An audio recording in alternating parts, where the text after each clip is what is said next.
sales. Like, she has done rinse and repeat when it comes to, she's an expert professional. She has a real estate company. She'll be going to train us on closing, not just sales now, closing. Then on the final day, we have our very own CEO, Go Realty and Homes, who will be teaching us on the sales, the winning sales mindset.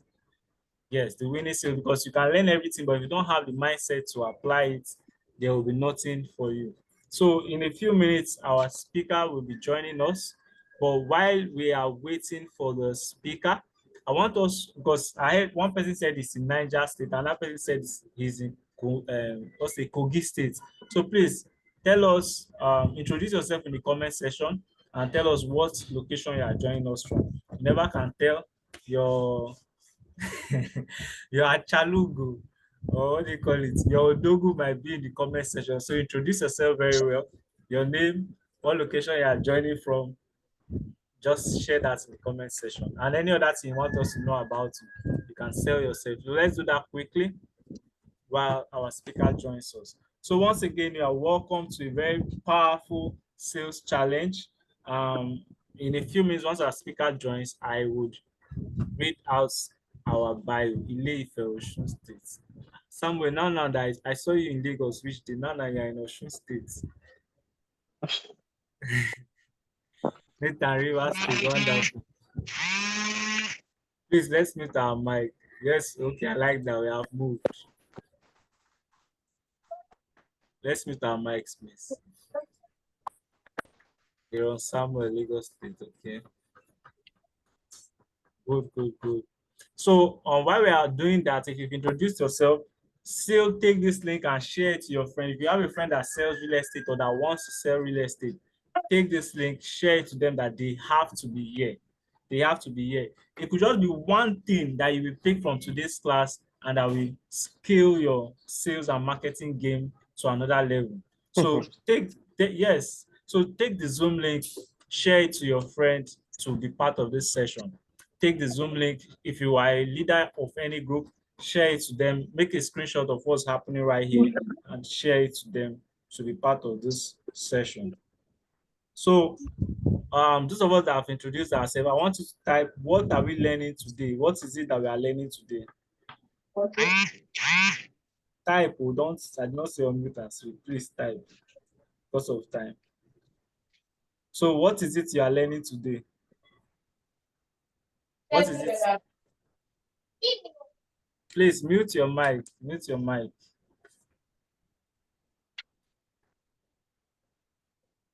Please, first of all, I would like to appreciate every team that has put together this event, both from the design team, the content team, the social media management team, the project manager. I want to say a big thank you.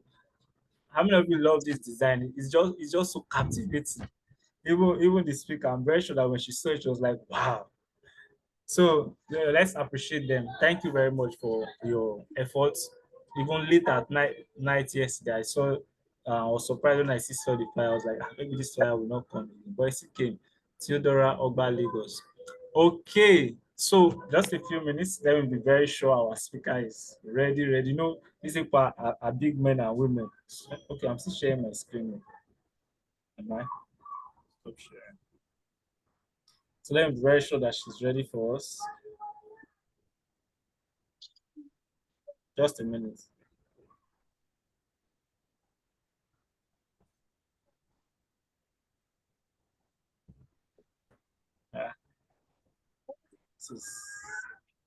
Just a minute.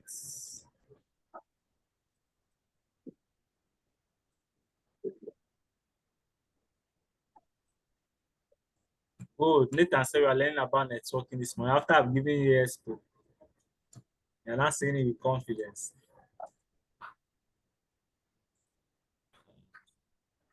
Okay, I think our speaker is having a little challenge coming in. Let me just give her a short call. WhatsApp can be very funny. I'm surprised that I sent her the link. On my end, it has not delivered, and she's asking that she has not seen the link to join.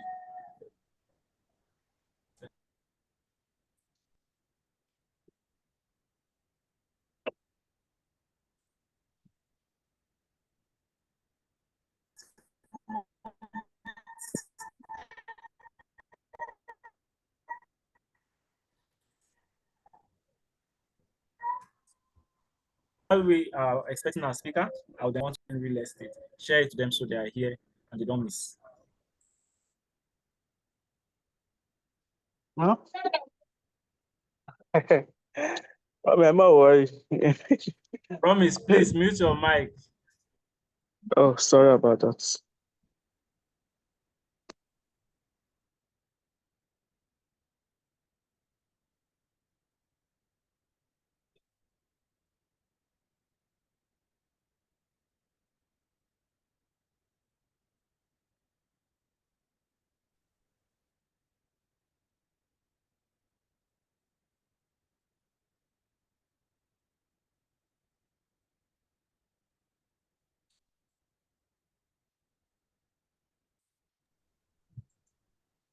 Okay, so while she's setting in to join us, I want one person to share me their networking experience.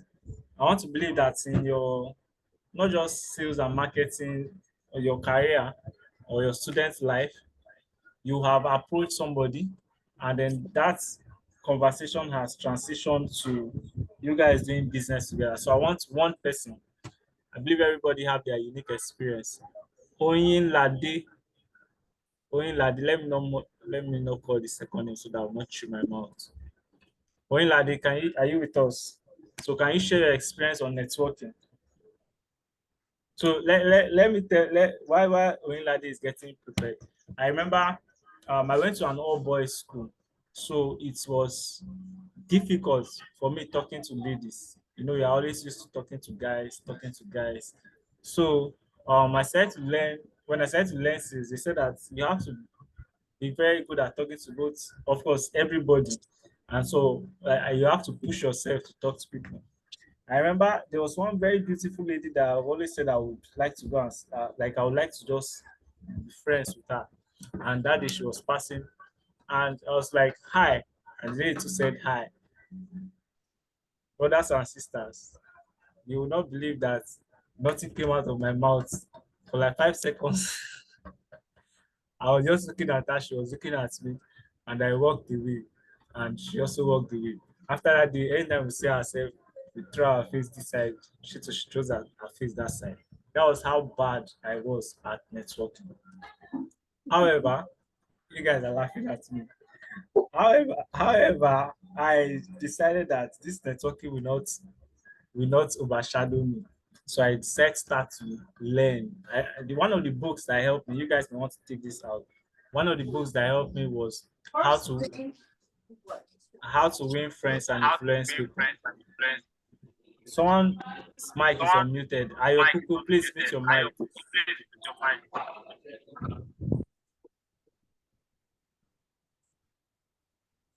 Okay, great. So one of the books that helped me was How to Win Friends and Influence People. Immediately I read that book. Don't put us to the point where we have to start removing people. Want to see that your lip is falling? Okay, then, come on, shut up. I see you put your hand inside your mouth. You see what I'm doing. Olatunji, please mute your mic.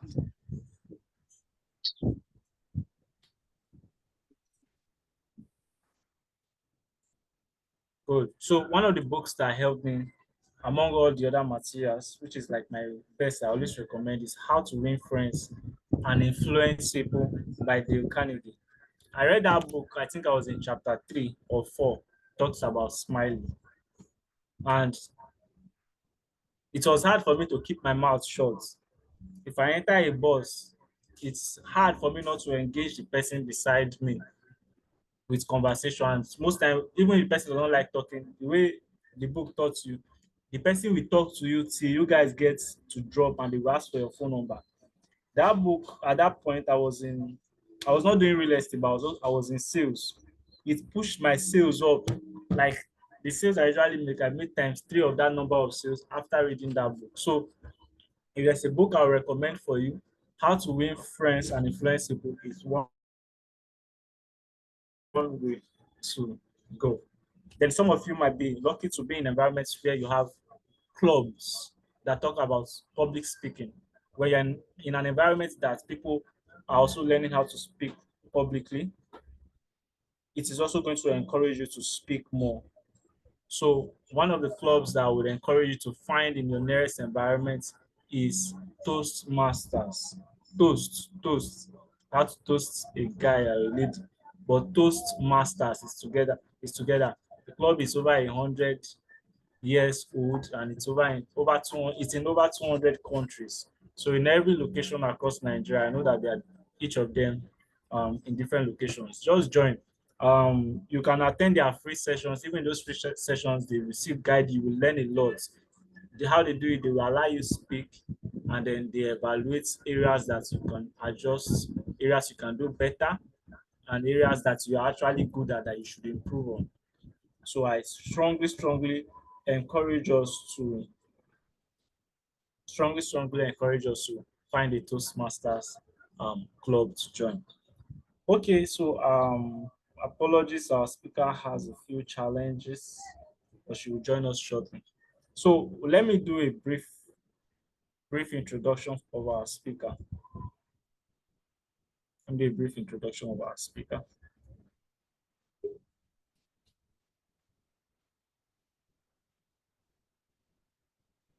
So if you've met our speaker before, just indicate in the comment section that you've met Mrs. She's not a Mrs. As at when I knew her, that was 2022. She was a Miss. So when I chatted her to invite her, I saw on her status another name that I was not familiar with, because I've always known her as Linda Chiamaka. Her surname is on Meforo. So I now saw Vershima, and I'm from Benue State, and that name sounds like Benue name. And I asked her that, is she from Benue State? Because I know her to be an Igbo lady. And she was like, no, that she got married to a Benue man. Was it this year or last year? I was not like, oh, that means we're now brother and sisters. So Mrs. Chiamaka Linda Vershima is a first-class graduate from the University of Nigeria, and she believes that success is a habit anyone can build. She is an author, entrepreneur, speaker, networking strategist, and certified creative intelligence coach from Texas, USA. I'm expecting a round of applause. She specializes in designing and delivering high impact training, coordinating large scale events, and equipping individuals and businesses with intellectual resources and the tools to build resilience and credible connections. She is an October born from the eastern part of Nigeria, a Kingdom influencer. She has collaborated, awarded, and recognized. She has been awarded and recognized by reputable brands for her unique impact. She thrives at the intersection of education, leadership, and impact. And she finds fulfillment in seeing young individuals transit from ignorance to abundance in order to live in purpose and rule their world. My favorite quote is this: the race to the top cannot be run alone. You need God to grace it and people to make it. With a sounding round of applause, let's welcome Mrs. Linda to the stage. Yes, let's welcome her. Let's give her some good round of applause.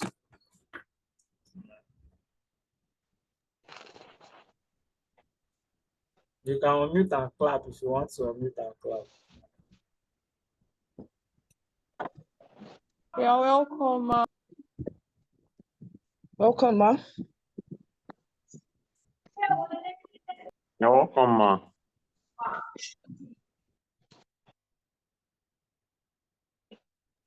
Thank you. I'm sorry again. You guys give me like 60 seconds. Let me confirm what the challenge.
Hello, everyone. Sorry for the break in transmission. I had to call her to know what the challenge is. It's still the same challenge that she shared that she has not seen the link. Funny enough, I had sent it when I was telling you guys 30 minutes to go. So, but she will join us shortly. I was able to reach her, so she will join us shortly. Apologies again for the break in transmission. So while she's joining us, I want one person to share their networking story or networking challenge. Maybe you've gone to approach somebody, um, it went well, it did not go well, whatever challenge. I don't want to call it randomly. I want you to share your networking experience with me or networking experience that led to sales. Is there anybody that is willing to try? Is there anybody that wants to share their networking challenge? Okay, so let me share while we are expecting someone. Let me share another networking experience that led to a sale or has led to multiple sales. So far, this particular client has bought an average of 5 properties, maybe 5 or 6. I think 5 different properties from my hand. So that was in 2022. I went for an event. I believe most of us know Pastor Kojo Oyemade, Covenant Nation. So he held that event for both real estate developers, investors, and realtors at Costain, close to National Theatre that year. And so I went there, I was excited, I learned a lot. In fact, after the training, they organized a cohort of 8 weeks, I think twice a week, real estate developers of billion-dollar projects will come and train you on different aspects of real estate from legal and the likes. So at that event, after the event, of course, you network, you meet people, you exchange contacts and all.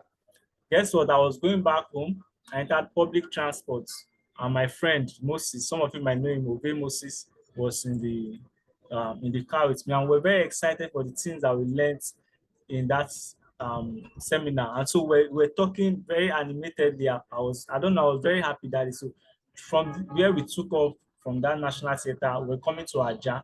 And so we're just talking, very excited. So there was this lady that was in front. She also came for the event, but she did not say anything. We did not even know. I did not meet her during the event at all. And then out of the things we're saying, she now said, that I like this thing that you guys are saying. Is it fine I have your contact? So that was how we exchanged contacts. And so since then, we started to talk. Fast forward 3 weeks after that time, you will not believe that the lady made deposits for her first property. The lady made deposits for her first property with me 3 weeks after that event. So I always say that put your money where there's a way they say put your money where your mouth is. So talk about this real estate thing anytime you have the opportunity. Anytime you are in church, it's an opportunity to network and build rapport with somebody. Anytime you are at an event, it's an opportunity to network and build rapport with someone. Just a minute, just a minute.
Can anybody still hear me, please?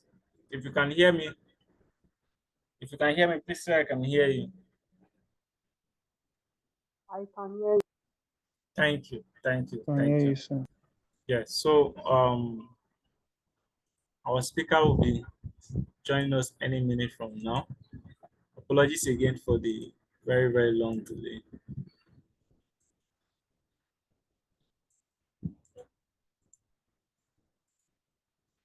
Okay, so now is there anyone who is ready and willing to share their networking experience? Maybe an experience of you speaking with someone, is a conversation leading to a sale, or you just summoning courage to network with someone with the intention of selling them and eventually closing them. Does anybody want to share that experience with us?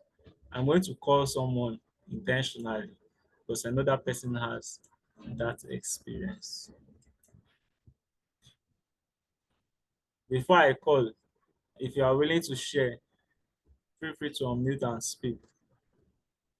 Okay, Investor T, Tosin, are you with us? Share us any of your networking experience. Kindly unmute and speak.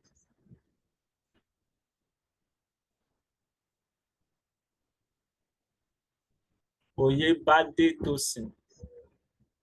Oh, great. So unmute and speak. Except you are where you are eating ram, so you cannot speak now. What? I don't want to ask what's going on there. I want to collect ram. It's all right. Who else wants to try? Favorites.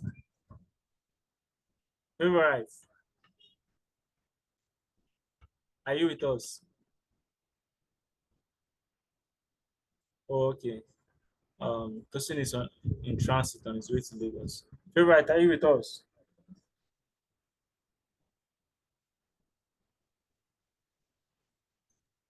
Good morning, sir. Good morning, everyone. Good morning.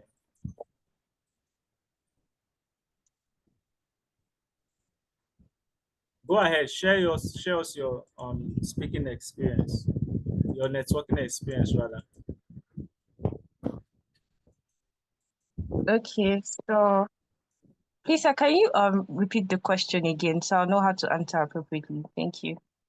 Okay, so share us your networking experience, someone that you approached with the intention of selling them, and how the conversation went.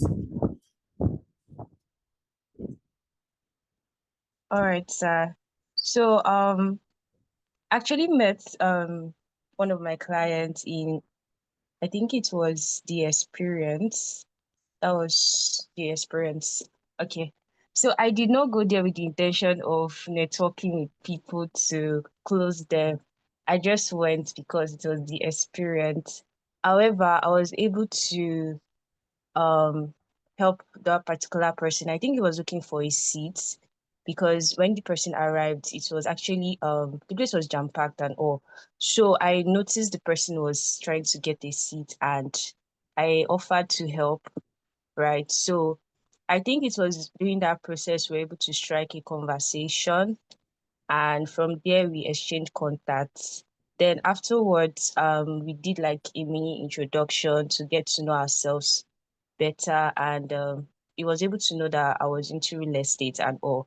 So I think I can't remember. Okay, we met in December and he acquired his property in January. I remember in January, that was within a space of a month. So I was able to um speak to him about real estate, talk to him about real estate, the benefits of acquiring properties and all, because he was new to it. He did not have any idea. So I took my time to educate him properly. So he said something. He said that nobody has actually taking their time to explain it the way I did, because he has like series of people on his contact list, but I was able to take my time to educate him properly, and that actually caught his attention. I was not trying to sell to him. I was trying to make him see the benefits, and that's actually piqued his interest. So after he got his property in January, he got another one that same year, and we've been able to build a very solid relationship over time.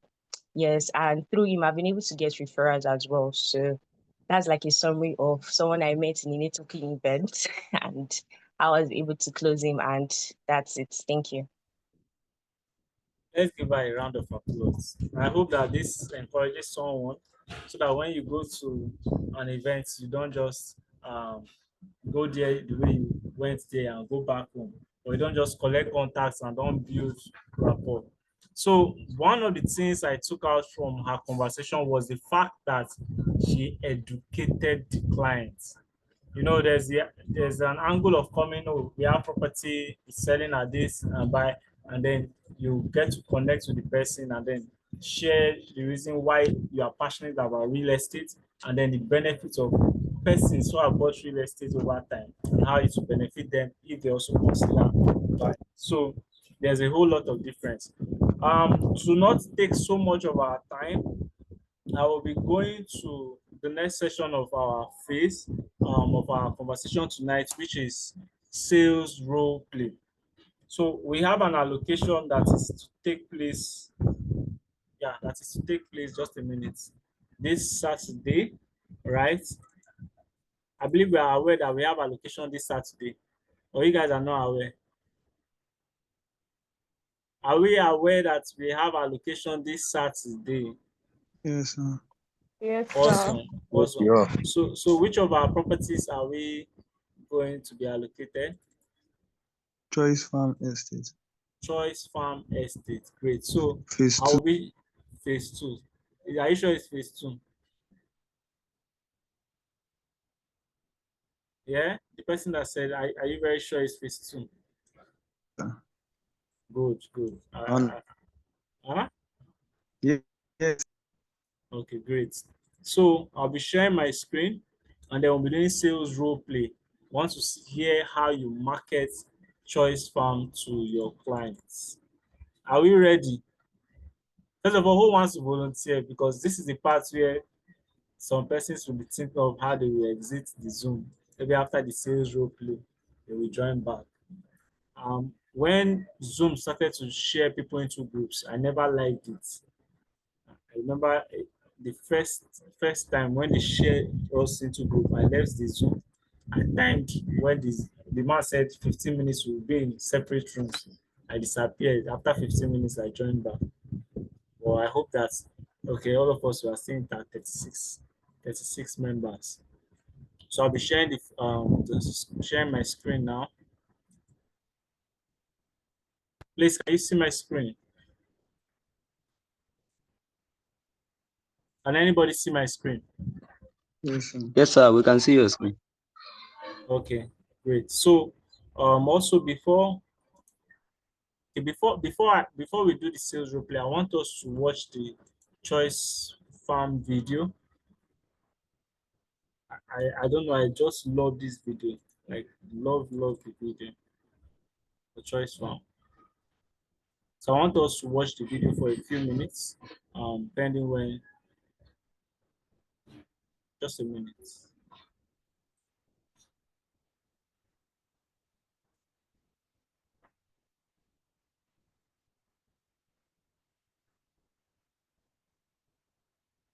All of you are here because you're also interested in building wealth. I have been building it consciously. Wealth building is a conscious effort, and you have to do it consciously. You're here because you're also interested in building wealth. I have been building it consciously. Wealth building is a conscious effort, and you have to do it consciously. Whatever you do now is going to tell in the future. And so buying property is not just about let me just buy because everybody's buying. It's a way to actually accumulate and build wealth in however you want to. Some of you might even go into the real estate business in a bigger scale later in the future. But this is how to start. Buying small, buying 1 acre here, 2 acres there, 5 acres there. And on behalf of Go Realty and Homes, we present the latest landowner.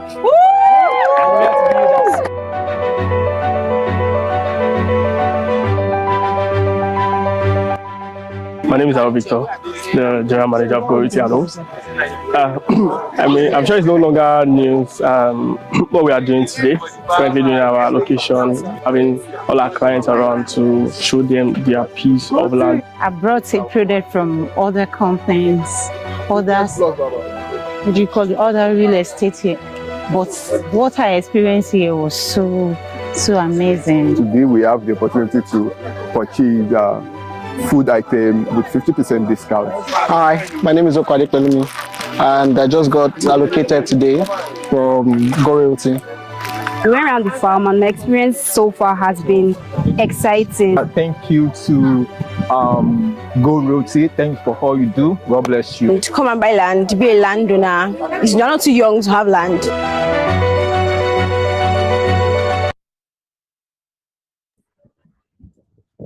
Okay, so now that we have seen the video, I'm going to share. Sorry. I'm going to share the flyer so we have sales role play. So while I call someone to market the product, let's be on standby, listen to areas that the person spoke well, right? And also look at areas that the person could have done better. So do we have any volunteers in the house that want to sell? Don't worry, you're not selling to me. I am a very wicked client. I was stressed in life. So I'm going to pick one of our chairmen in the house for us to sell to. But first of all, do we have any volunteer who is willing to try and who is willing to sell? Okay, oh great. Our speaker is now back in the house. We will get back to the sales role play session part. So just a few minutes. Let me reintroduce our speaker.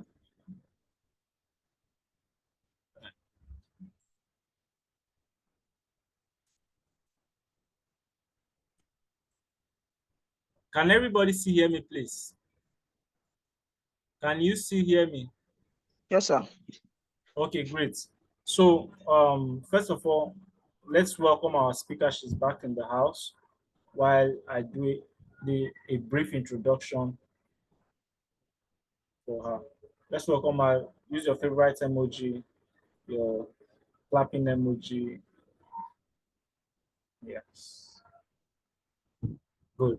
So Mrs. Chiamaka Linda Vershima is a first-class graduate from the University of Nigeria, and she believes that success is a habit anyone can build. So while we are reading that, I want us to know that Mrs. Chiamaka has been teaching networking for more than half a decade. So this networking thing, she knows it like the back of my hand. I've once taken her networking to sales class. I bought the course. It's a course that she walked me through how to network. So she's not someone that maybe read somewhere and wants to come and share. Someone that has done networking over and over, has taught it, has spoken about it at events. So she's very, very good at this topic. I would encourage us to have our writing materials ready and also pay absolute attention to everything she's going to share today. So without further ado, Mrs. Linda, I bring you to the stage. Over to you.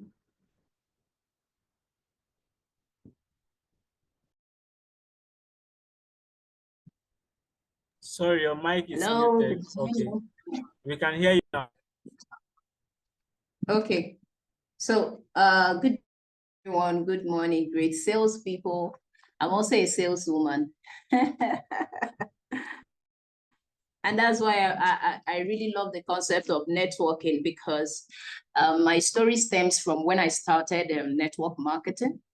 You know, most of us, we actually started going into business, started thinking about personally our life outside of our parents when we graduated, from a point of desperation for the fact that we don't have money.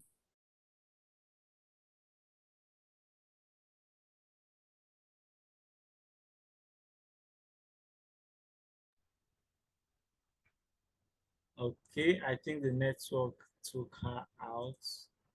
By the way, our speaker is looking very beautiful. How many of us noticed that? Sorry for the break in transmission. I think that she's facing a similar network challenge like I have been facing. So, just okay, Yes. she's back with us. You hear me? What was the last thing you heard? So sorry about my network this morning. I really Okay, do not. so most of us go into networking out of desperation, out of no money. That was the last thing we heard. Yeah, not really networking. Most of us started something, business, starting something for ourselves based on desperation, probably because we want to make money. And so we venture into profitable business with the wrong mindset. And so based on the fact that we are coming from a particular background, whereby the people who taught us are from the industrial age, who struggle to synchronize with the information age. What do I mean by that? The industrial age people believe that when we graduate, jobs will be waiting for us. And so when we now come out, we are so frustrated. We don't see those things happen.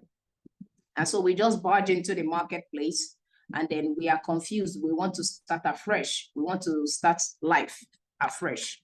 And so because of that, we are not properly equipped to be able to study life for what it is. We just carry out activities based on what we perceive or what we were told to do. And so one of the things that majorly happened, I'm sharing this as my own story as well.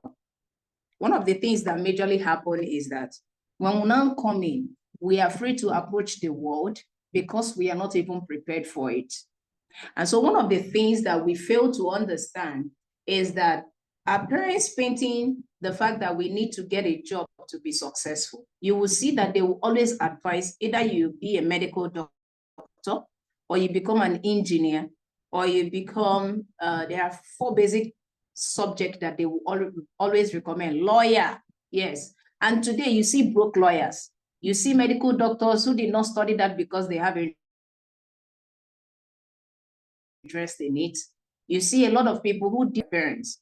And you see that at a point where they are meant to begin to find expression, we are always growing up from the point that my mom said, my dad said, and that affects the way we start any other thing. So what constitutes our fear in the area of meeting with people or connecting with them has to do with where we are coming from and the concept that we have about ourselves. That's why we don't have the confidence to find expression, because number one, we are not even living for ourselves in the first place. You know, when you know that you have a beautiful voice, you want everyone to hear it, right? It's not that someone told you. It's different when someone is telling you your voice is beautiful. And you can actually write this down. Poor people wants to be liked. Rich people wants to be respected. So most of the time, why we don't even start with that amazing thing that we have is because we wait for our parents to like it. We wait for our pastors to give it credibility. We want people to actually say, oh, this is so nice. But life does not happen that way. If you listen to Mark chapter 6, verse 4, I guess I'm correct, where Jesus said that a prophet is not respected in his own land. It does not mean that that prophet is not loved. Don't get me wrong.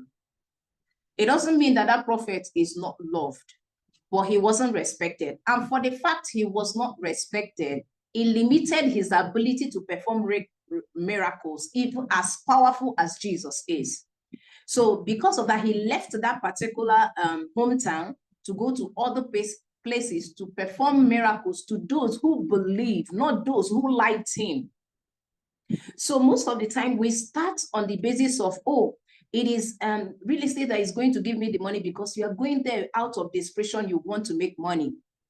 Then, or it is because they say it's real estate that is the in thing now. That's what is reigning. And when you come into that space, you will now see that most people flourish in that industry and others don't.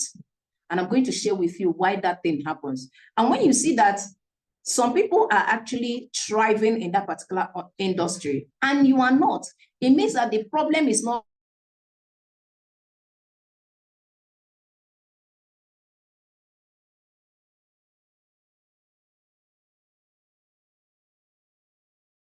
you can hear me. Like, I need a feedback if you can hear me. So I said you should write something down. Yes, we can hear you.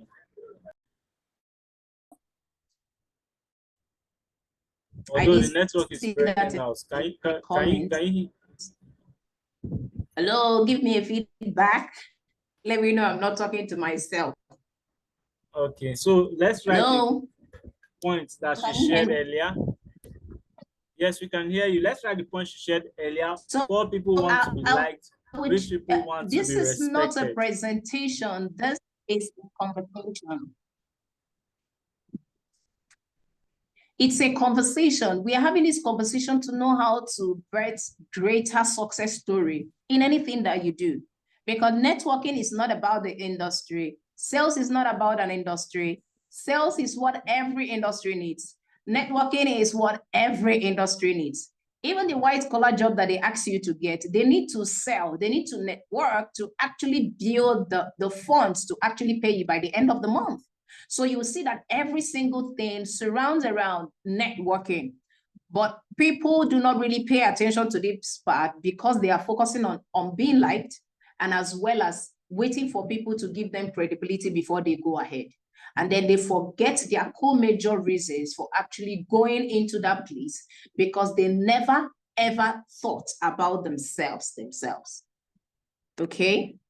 So one thing I said you should write in the comment section is that poor people wants to be liked, rich people want to be respected. And I explained that with Mark chapter 6, verse 4, that you don't have to wait for your pastor, your parents or whatever it is to like whatever you do. If it is something that is seeking an expression in your heart, you have to, in order to be respected. See, I respect myself so much to be, most of you don't know me, you don't need to know me, but by virtue of coming into the space of Joe, you are getting to know me today, right?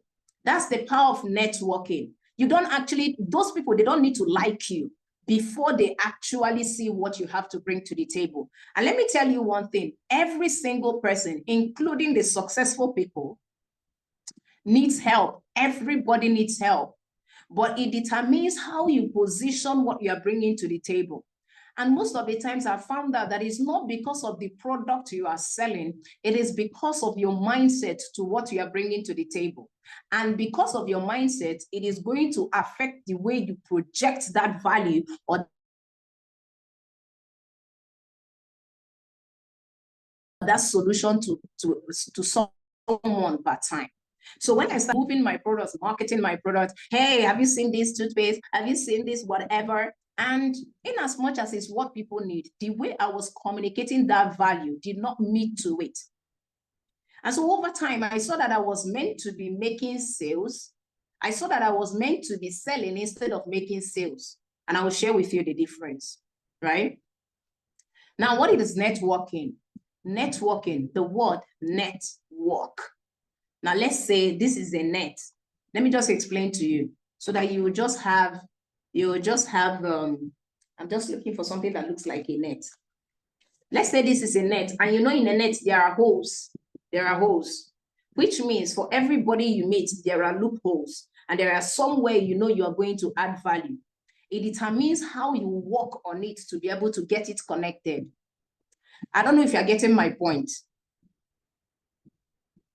Right, Joe, please, Yes, you can be speaking to. Yes, absolutely. Yeah, so when you get a net, right, there are holes in that net. Any net that you bring, there are tiny holes there. It means that people really need help in one way or the other. It depends on how you work it into their space, identifying those loopholes and where you can actually come in to get it connected. That's why even in computing, even in wiring, you can actually do the right way, there will be no current, which means something is not connected, right? So one thing you need to understand is that it is not real estate. It is not the industry. You want to take that off your mind because tomorrow you may not want to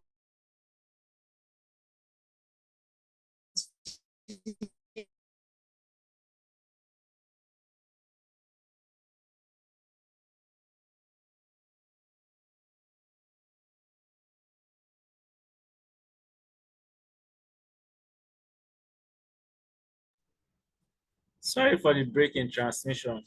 I want to be sure you all are getting value. If you are getting value, please type value in the comment section. Value, value, value. Let her come back and see us typing value is fire in the comment section. Value, value, value. Let's do that quickly. Thank you, Chukuka. Thank you, Justina.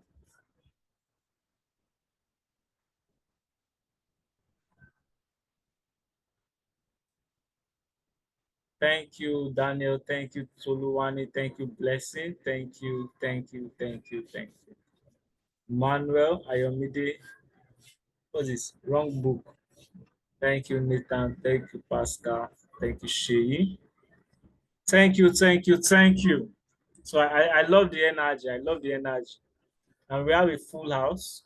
We're having a full house. So today we reached an all-time high of 41 persons. So tomorrow I'm believing that we're going to invite more persons to join us. My video is off. I'm going to invite more persons to join us in this sales challenge. So this is good. Tomorrow is going to be better. Remember, tomorrow is Facebook ads. Let me use this to remind us why she's joining us back. Remember, tomorrow is Facebook ads. So I would encourage you, that money you want to use to buy shawarma and pizza today, save it for practical Facebook ads. Save it for practical Facebook ads tomorrow. Tomorrow is Wednesday. On Thursday, we'll be learning property listing sites. So I encourage you that the average you save for tomorrow and next tomorrow is 30K. But lucky for you guys, I've been able to find something far lesser for the property listing sites that you can use. So you don't even need for listing site though. You don't need up to you need an average of let's say 8K. I'm still trying to see how I can bring it lesser for you guys. You're not paying me money. Please, let's get this straight. You're not paying anybody money. We're going to show you from your phone, from your laptop, how to do it. Oh, our speaker is back. You're welcome back. So again, if you're getting value, continue type value, value, value in the comment section. Let our speaker know that we very much appreciate that.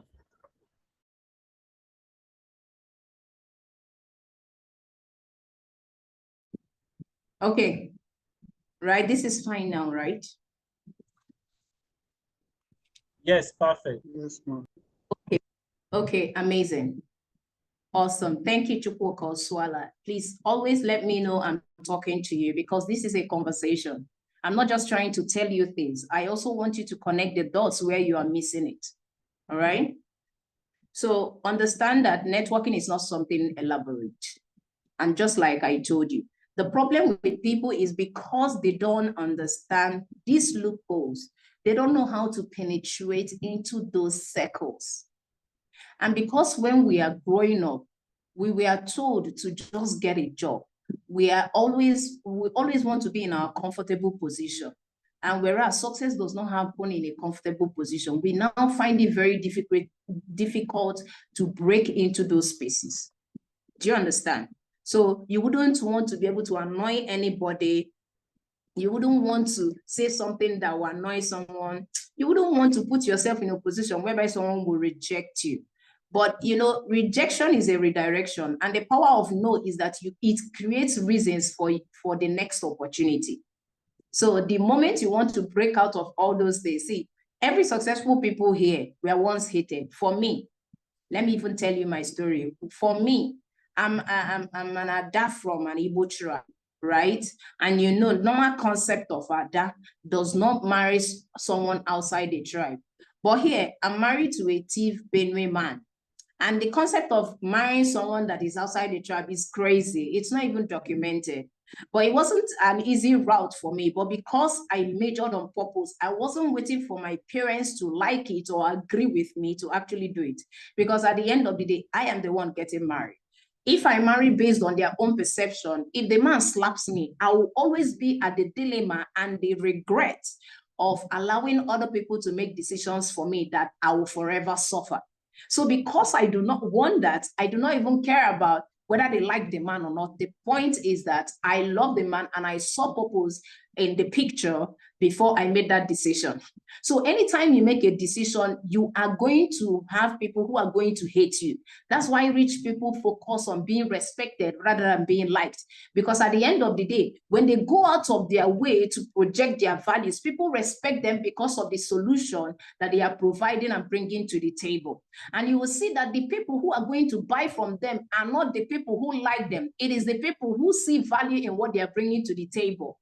That's why your customers and people who are going to buy from you are not your family members. They are not your loved ones. As a matter of fact, your client is fast enough to become your friend more than your friend will become your client. And so when you come into the business of success, just be open to be hated, be open to be called arrogant. I have always been called a scammer, even when I'm a hammer. When I reach out to people, they have different perception about whatever I'm doing, but is that my business? No, because I know that when my name is on the edge, every single soul that did not agree to my process will agree to my success, because success is seductive. So is there a particular discipline I need to actually go through to be able to get that? So what I basically did was that I positioned my mind to focus on the laws of wealth rather than the emotions of man, because I know that when I obey these laws and I build the discipline in the process, there is no way. Even your family that was telling you, Linda, are you sure that this thing is going to, all these real estate people, it's not like everybody that said those things, the moment you succeed. Thank you, Nathan, for writing that deep. Thank you. Yeah. Thank you. That's my son. That's my daughter. That's what always happened. So why wait for you to be liked, for you to launch out? So that's the problem. You don't need to be liked. Say that thing that way, because every sales, every time you go out to network, every time you go out to sell, what happens is that it becomes a learning experience for you. If you see that as learning experience, what will happen is that you will now focus on identifying those loopholes. So the question you are coming in the area of networking with people is not to sell your product to them. That's when you are making sales, and there is little you can make in this space. It is when you are now when you're now coming, hi, how are you? What do? You are interested in them to find out that loopholes.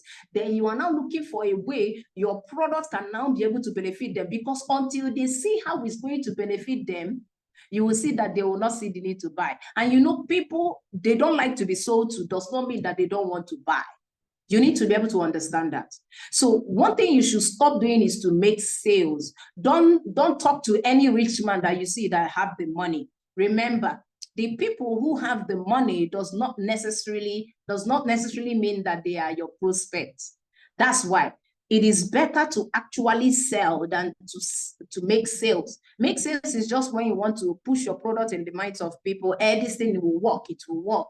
And then there's little you can make from them. But when you are selling, you are going to project the value. You are going to project the idea. And what you are going to sell is that when you identify, if my problem, I'm being depressed, when I come in my home, anytime there is rain in my own house, right?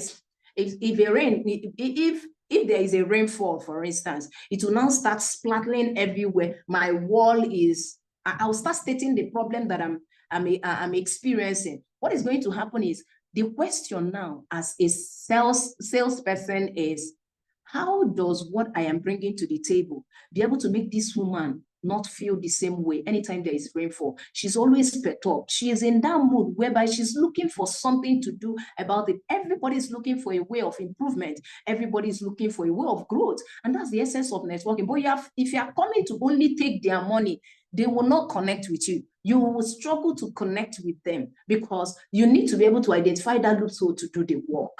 So anytime you see someone complaining about, anytime I'm always making money, I don't even know how to multiply it. It's not about selling to someone who will come and buy land. It's selling to someone who wants to understand the subject of investment. That's where you can come in. And by the time you take them, sometimes people, they will not buy immediately. So you might even tell them, okay, there is,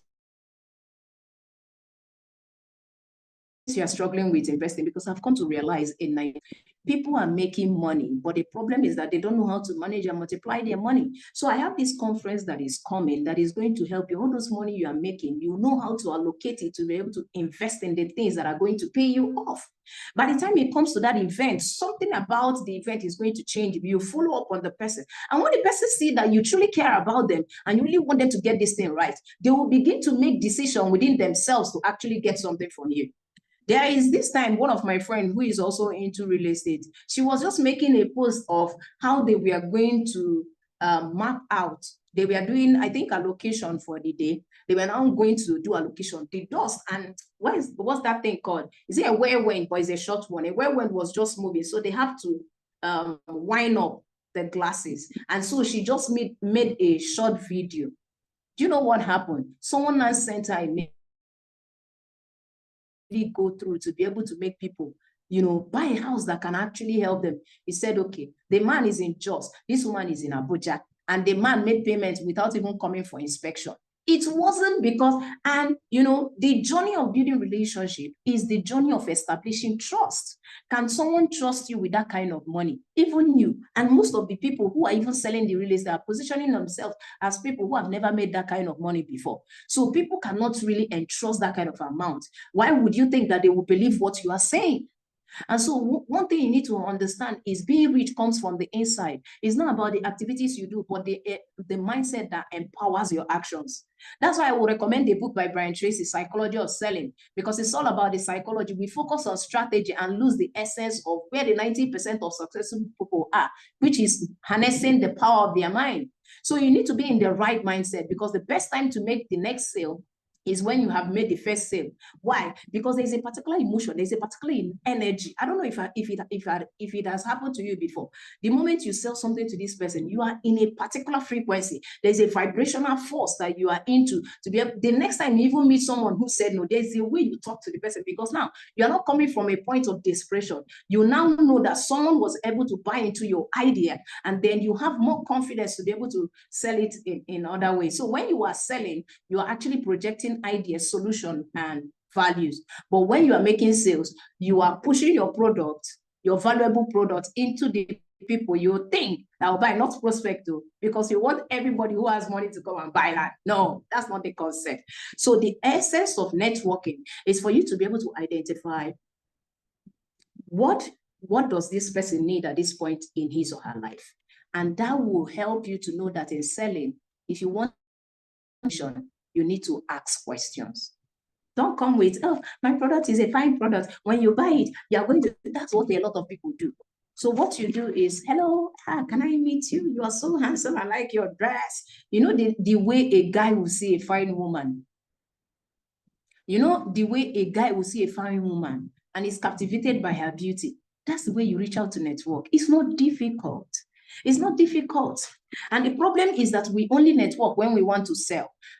And we forget that the best time to build relationship is when you don't need it. Because there's a confidence when you know that you don't need anything from this person. You're trying to help their life. There's a way you approach it. So when you are coming, hello, Joe. Excuse me. Hello, Joe. Hope you are doing well. Well, I just came around and I just want to look around. Do you mind any, you know, it becomes a normal conversation, because now you don't even need anything from them. So there is this sense of confidence that comes with when you are now coming from a point that you're a person of value. And anyone that says no, because you have a powerful psychology, you know that they are the one missing out. You're not doing them a favor. They are not even doing you a favor. You are the one doing them a favor as well. Do you understand? Because now you are identifying something that needs to improve in their lives, and you have the opportunity. You have that particular solution. And that is why you are giving him the privilege to be able to partake in what is about to happen in his life. People want to have their homes. People want to move from one location to another. There is something they are looking out for. They want to exercise. Like for me, one of the things you are going to get me, you want to know my routine. I love to exercise. So when you see that in that particular estate and in that particular environment, you know that the intention of people who are going to be there are going to be high profile people where you can be able to meet, gym. You can find gym there. You can find, this is what you market to me. This is where you market to me. You don't tell me what your product is doing. You are going to let me know how what you are doing can benefit me. And that's where you begin to connect with me. So because you know something about me, that's why you can sell to me. So don't make sales, that's selling. So what is it about? What is it? What are the key things? What are the people looking for? Some people is capital appreciation. Some of them, they are just looking for where to put their money so that in the next couple of years, to come, they can now begin to reap from what they have done. And I've heard one particular time, I heard Mr. Stephen Akintayo say, you don't wait to buy land, you buy land and wait. Why? Because most people who even want to have homes, they don't have the mindset of investment. So some people, because of their get rich quick mindset, because that's where prospecting and recruiting comes, you need to be able to qualify your networks. And my question to you is, do you even know who your target audience is? Who are you targeting? Or is it anyone you see dressing fine, you just walk up to them? So when you don't know them, when you don't have your customer avatar, because business is people, every single thing we do is for people. Why the government are winning is because there is a part of us they are taking from us. There is a part of us that is attracted to us that they are benefiting from. There is something about people that they are actually gaining. So what is that part of the place where you can be able to project your values? When you know who you are talking to, you already identifying. So every single time you walk up to people, you can use the other person's past experience to be able to find out if this is a particular prospect for you. And that's why you begin to ask questions to be able to qualify them. You need to qualify people. You don't need witches and wizards in your space. You also want to protect your sanity for people who are very narcissistic. They are narcissists. I'm so sorry. They are narcissists in the land. People are going through a lot of things. People have bad perception about these things. And you don't want them to infect you in your own space. So you are also protecting your circle by qualifying your networks. And that's why you need to be able to take conscious effort to go back to your drawing board and say, who am I really targeting? Because it is who that determines what you will be selling, right? So that's why when it comes to networking, it's about the people, it's about human needs. It's not about products, it's not about promotion, it's not about marketing, it's not about social media positioning, it's not about anything. Even most rich people who even sell well in real estate, most of them, I'll tell you the truth, they are in the offices, they are in the chambers, they are in strategic events, they are in one-on-one meeting.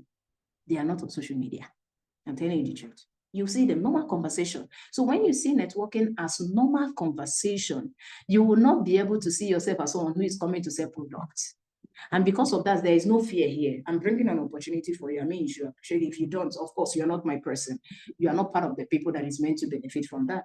People make decisions at different times, but always position yourself in such a way that you are bringing value to the table. So stop doing network marketing, start networking. So let's always, not the reason that you are connecting with people, always about selling products. That's what network marketers do. So first thing that you need to build is your leadership skill, because in the area of networking, you need to be a leader. So you need to see people from helping people for who they are, not because of what you are selling, right? Help people. So sometimes you will see that some of the best of the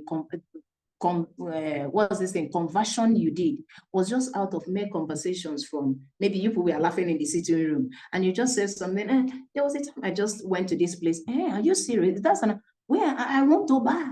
You will see that it's not difficult. It's just that we are looking at it from a standpoint whereby our concept of selling is so wrong, with the wrong orientation, that selling is all about moving products and services from one place to another. No.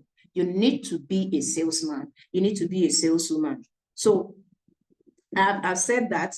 Let me know what you're getting so far. So sometimes these our smartphones can be the reason we don't know how to network, and we massage our fear and doubt. What do I mean? Most of the time, people go for networking events, and then you'll see them, they are pressing phone. They came early.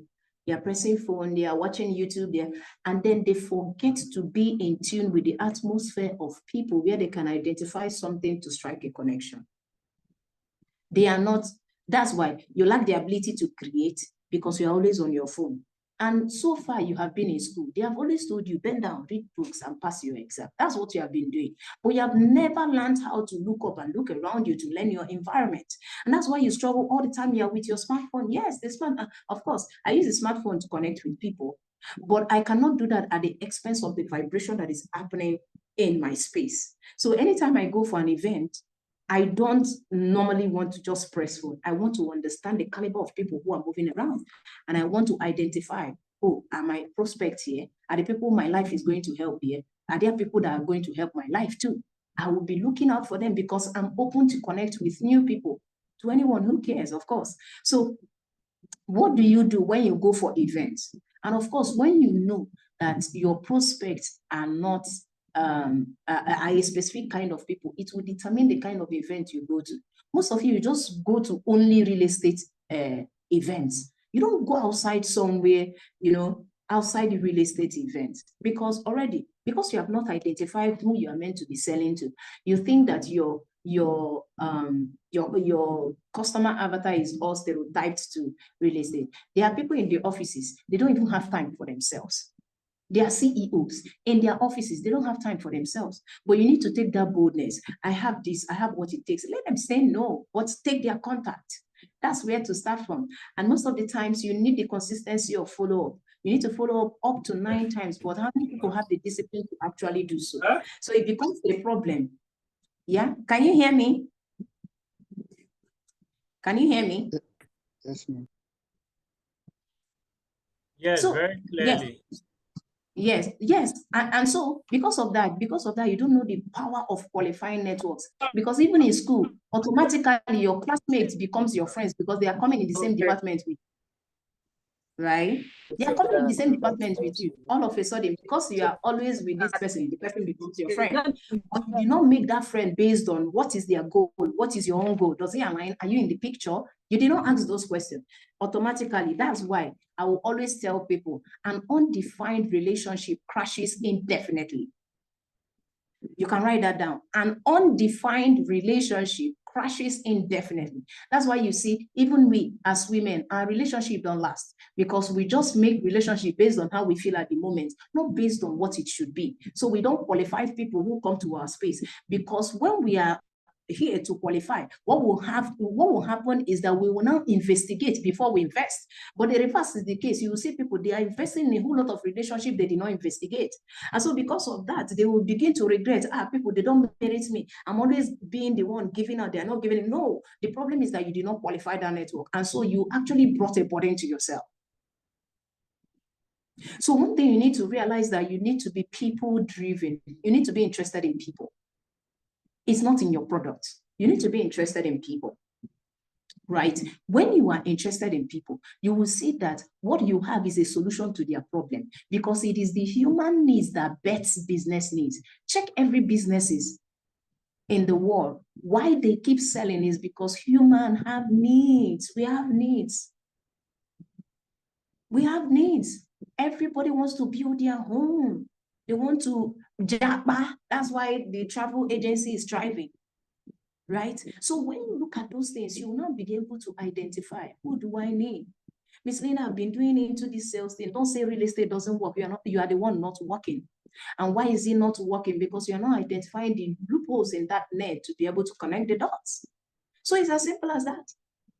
Your success is not tied to any industry. When you become a salesperson, when you become the greatest networker, look at Mark Zuckerberg. Look at them. They are great networkers.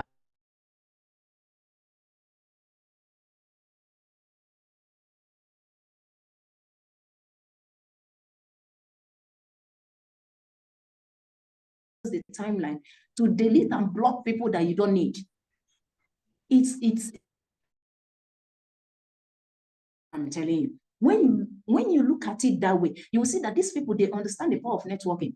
And when you save a contact, you see it will register it and then refer you, suggest friends that you may know, because there's something that interests you for you to be able to make a contact with this kind of person. And so for other people who have profiles that look like them or can be a friend to that person, they will suggest them to you. It means Mark Zuckerberg understands the power of networking. That's why you have friends of friends.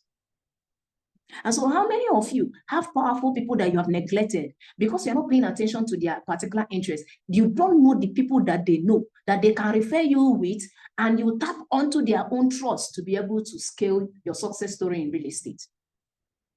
Most of the time, you don't even need new people. Sometimes you don't just need new people. You just need to tap into the people you have built trust with to be able to tap into their own networks. It's crazy, and it's easier. It's easier when you tap into people that have already gone ahead to establish trust with those sets of persons. So don't just see it as just every single day you go out.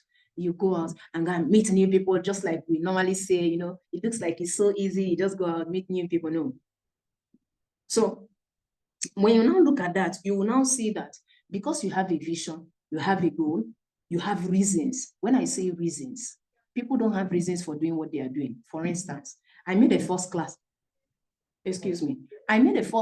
in school, right? I graduated. I was reading my books, right? But when I graduated, I lost the habit of study because I did not build the discipline of study. My reason was because I wanted to pass exam. It wasn't because I needed the habit of study to become who I need to become, right? And so because of that, I struggled to even finish 2 books after graduating with the first class. You will see that my reason was so shallow to the fact that it couldn't hold me. And that's why many people are not consistent. Many people cannot go all out because their reason is not even portraying them enough. It's not pushing them. There's no motivation. So when someone tells me no, you are giving me more reason to go all out. Because I know if I always go for the no, I will create more chances for my next years. Because every time I get a no, it becomes an added experience for me to do it better, to be able to get a yes. So why are you afraid of being rejected? Rejection is a pathway. I love to hear no. Do you know, to an extent, I have gotten no, and I've been hated to the point that people now hold me onto my integrity to want to work with me. It's amazing, I'm telling you. So when they say, leave that Coach Linda, she's so strict. Being strict is not wickedness, it's discipline, right? She's so strict, but at the end of the day, even after they say she's so strict, see, it's Coach Linda that is going to deliver this thing at the end of the day. See, type in the comment, money follows mastery. Money follows mastery, right? So how consistent are you to repeat the building up on yourself? Because most of the time we make our goals to be our target, whereas we need to be able to develop our target from our goals. What do I mean? A goal is who you become to be able to attract and achieve that your target. But most times we set goals in the name of target. You want to make 20 million. That's not a goal, it's a target. So who do you need to become in order to attract that level of achievement is where your goal is. That's why most people will go out to go and make a sale, yet they are not reading books. They are not even developing themselves. They don't even have mentors. They don't even follow advice. They are not teachable. And so they want to go and make money. It doesn't work like that. When you look at the story of Apostle Joshua Sema, I listen to him a lot. He will tell you that now people are coming to give him something even when he did not ask of it. But where were they when he started? What happened? Growth. There are some things that you are struggling now. It is because you are not growing. It is not because you are not. Sometimes you can even pitch. They can even give you a script. You say exactly the same thing. You do everything right, but you will not close the sale. What is wrong? Growth. I'm telling you the truth. This is based on my own experience. So you need to be able to understand that the power of no helps you to create opportunity. Helps you to create the next opportunity. That's NO, next opportunity. And so what happens is that because you have a goal, you want to become the best salesman. You want to be part of the 10% that is actually making it in this sales game thing. Why? Because that drive alone, what will be your motivation is when you see yourself as among the 10% of the 10% sales professional in the world. The way you talk, you'll be surprised at what you said. Why? Because what is motivating you is coming from a higher place. And so what you engage in determines on what you position yourself to be. So if I want to be the best, I will go and read the best book. I will ask the best questions. I will ask the right questions. I will meet, I'm almost concluding. I'll meet the right people. I'll meet the right people that is going to help me to become the best. I'll begin to ask myself, who are the best 10 persons in this particular real estate thing? Who are the best 10 persons that look like where I want to be? go and stay with them. If you need to serve them to break into their space, do that. It will take time, but it will yield profit. So you need to be able to understand. In my summary, you need to be able to understand, to see your products as solutions. And one way is for you to embrace the art of networking, concentrating on being in people's business and rather than the business of real estate. Because when you're in the people business, they will see that you are totally interested and you care about them to be able to bring an opportunity. You will see that they will always see your products as an opportunity than something that you are bringing to collect their money. It determines how you position yourself. And so one of the things that I'm going to leave you with is, please do not make the mistake of selling to anybody. Always use the strategy. Use the strategy of prospecting. Why you are prospecting is to be able to qualify. Is to qualify the people who need what you have. So when I am anytime I know that I want to qualify a prospect, what I do is when I finish asking the question and I see that the person is not in the picture, I'm not going ahead. You will be surprised. And you will be surprised that when I will not go ahead to tell you anything, they will be so, because everybody is expecting that when you're coming to sell things. That's what everybody does. That's what everybody does, right? So because I did not sell anything to that person, the person will not be, they will not be interested. What do you do? Just know that you left something inside. And so they will find a way for you to collaborate. Why? Because they just like your person. You didn't sell anything to them. You're just being nice. I'm telling you the truth, this thing works. So when you see networking as a conversation that helps you to identify how impactful you are going to help that person's life, you will see yourself as a solution provider who is coming with something very valuable and people are going to see as an opportunity to improve their lives. It's not about land. Don't tell somebody to come and buy land. That's the problem. And so let me tell you the truth. What I'm giving you here is information. What is information to you from what I'm saying? Because of my experience is knowledge. It is knowledge to me, but an information to you. And I tell people, one event does not transform your life. One event inspires you to take action because transformation takes time. So that's why when I tell people, get this thing, it will not transform you in a day. It will take time. So I test people because patience is the greatest virtue for a successful man. But impatience is the powerful virtue for a poor man. A poor man is very impatient. They can't even wait. They are very impatient. But when someone sees something as an opportunity, they can stay in the conversation to sap out the whole opportunity. I'm telling you the truth. That's what happens with rich people. They are very, very patient to see it work because they understand the law of process. So my question is, what kind of people do you want to attract to your space? What kind of people do you think what you are bringing to the table is for? What is your unique proposition that over time, as you are getting the no's, what are people saying about it? Some people will even thank you for the opportunity, but it's not the right time for them. Does not mean that there's something wrong with you or there's something wrong with your product or what you are bringing to the table. It's just not the right time for them because there must be a need and a budget for that sale to be closed. There must be a need and a budget because it's not okay. It's not complete when someone just recognizes your value. They will have to go to the extent of appreciating it, and they will have to go to the next dimension of rewarding it.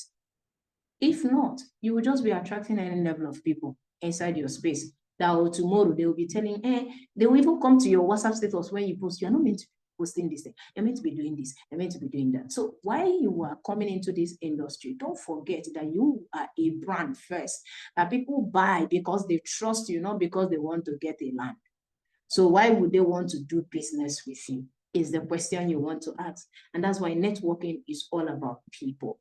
Breaking into spaces by identifying loopholes, asking the questions and identify human needs, and knowing how best what you have to bring to the table is. Most of the time, when what I have to bring to the table does not add to them, I will even refer them to people in my network to actually help them. And you see, when I even refer them, they will have much respect for me because I did not deceive them. And so far, if they get solution from the person I referred them to, they will come back to say, thank you. And over time, they will want to just patronize me just because of that goodwill. People react in for different reasons. So they respond based on their emotions and perception. But you need to be able to identify yourself as someone. Yes, you need to identify yourself as someone who has the solution. Who is the solution? Like, whether or not they like you, they want to do business with you. So don't do business based on pity. I hate pity. So you're going to do business with me because I know what I do. And I am the best person that when you come to, you get the solution that you ever desire. I get a pride saying this thing, but I'm not proud. I'm so sorry to say this, but it's a thing of integrity. And integrity is in short supply in Nigeria. That's why the people, it's only the competent that compete. The people who are really very competent have this attribute. It takes your skill to make you successful, but it takes your character to sustain that wealth. All right? So what you have to pay attention is that people pay attention to the character. So even if you are the best, what makes you the best fashion designer is the character to it, not because you can actually sew well. If you sew well, one of the things you know about these people is that they don't meet up with your time, right? They don't meet up. They don't meet up with time. So, but if you see someone who can actually meet up with time, and when they tell you this is going to be available at this time and they meet with it, no matter whatever they are saying, you want to work with the person that meets with your time rather than somebody that knows how to do it, but is doing that, it doesn't meet with time. Every day they will tell you, I'm so busy. No, I'm not busy, I'm scheduled because I love people. Why I schedule people is because I want to give them value for their time. So I put them in a schedule. I'm not busy, I'm scheduled. That's why I had to make out this time for you guys. Because of the friendship or the relationship I've built with Mr. Joe, I had to schedule him. And we had a conversation concerning this event. And so one of the things I'm going to recommend for you, for me, when it comes to networking, I can't finish everything in 30 minutes, of course. But what I recommend is, if you really want to get better at this networking thing, right? Don't just be here to, like I said, what is knowledge for me is information to you when it comes to this aspect. There are some things that are better experienced than explained. So sometimes what you have to do is make a connection. And so one of the ways you can actually get into my space to ask me any question why you make progress is through, there's a course I created, Basic Networking Secrets for people who are starting out. This is for you to build your confidence, right? This is for you to build a confidence as someone who is breaking into a particular industry but doesn't know how to do with that. So I share with you the mistakes to avoid, right? I share with you some relationship building blocks that you need to be able to establish. And I also share with you the confidence hack and how you can use the virtue of confidence to cash. I also give you the opportunity to be in a support group. Now, this support group is not like every other WhatsApp group. The essence of the support group is that you have an access to a community whereby you are vulnerable to tell us your growing process. Because like I tell you, an event gives you an information, but relationship gives you discipline. That's why when you're in that support group, I don't promise that you get this thing about this networking after this event. You need to consistently. How many events have you even attended? What was the last thing they said in the last 3 days? Can you even remember them? But when you are in this space, you need to be able to understand that it takes time for transformation to happen. So when there is information, when it is now forming you based on your action progressively, it can now be able to transfer to you. That's where you start becoming. All right. So it takes time for transformation to happen. People don't get to a point of transformation. They just have a lot of information that will frustrate them when they keep sitting on them. So I don't want you to be frustrated and feeling overwhelmed about this networking thing. And that's why that course, it goes for 7,000 naira. It's just as little as 7,000 naira. But for a complimentary, you can actually get that for just 5,000. So if you want to get that, reach out to Joe. Joe will be able to communicate with me how that can be able to do. And I'm also going to give you, as a bonus, I'm also going to give you a book called Go for No. That book is a very short book, but it will change your brain when it comes to anything that you have to do about sales. And so you need a concept of goal, you need a concept of target, and understand that every single day you need to go for your next opportunity. That's your no. What is the next opportunity for you to get a yes? It is the psychology over the strategy. And don't forget that If you don't hang out in circles, you will get frustrated in cycles. That will be it for me for now. Thank you so much for having me. I'm glad to meet wonderful realtors in this space. Joe, I don't know if you're still there. You guys should draw fire, value. Personally, my note is full. I don't know about you guys, but my note is full to the brim. So I want to see the emoji. Let's appreciate that. Fire, emojis, value. I'm open to questions. Yeah, so now if you have any questions, this is your room to ask. Ask the question. Do we have any questions? Just raise up your hand, or you can unmute and speak. This one is already speaking.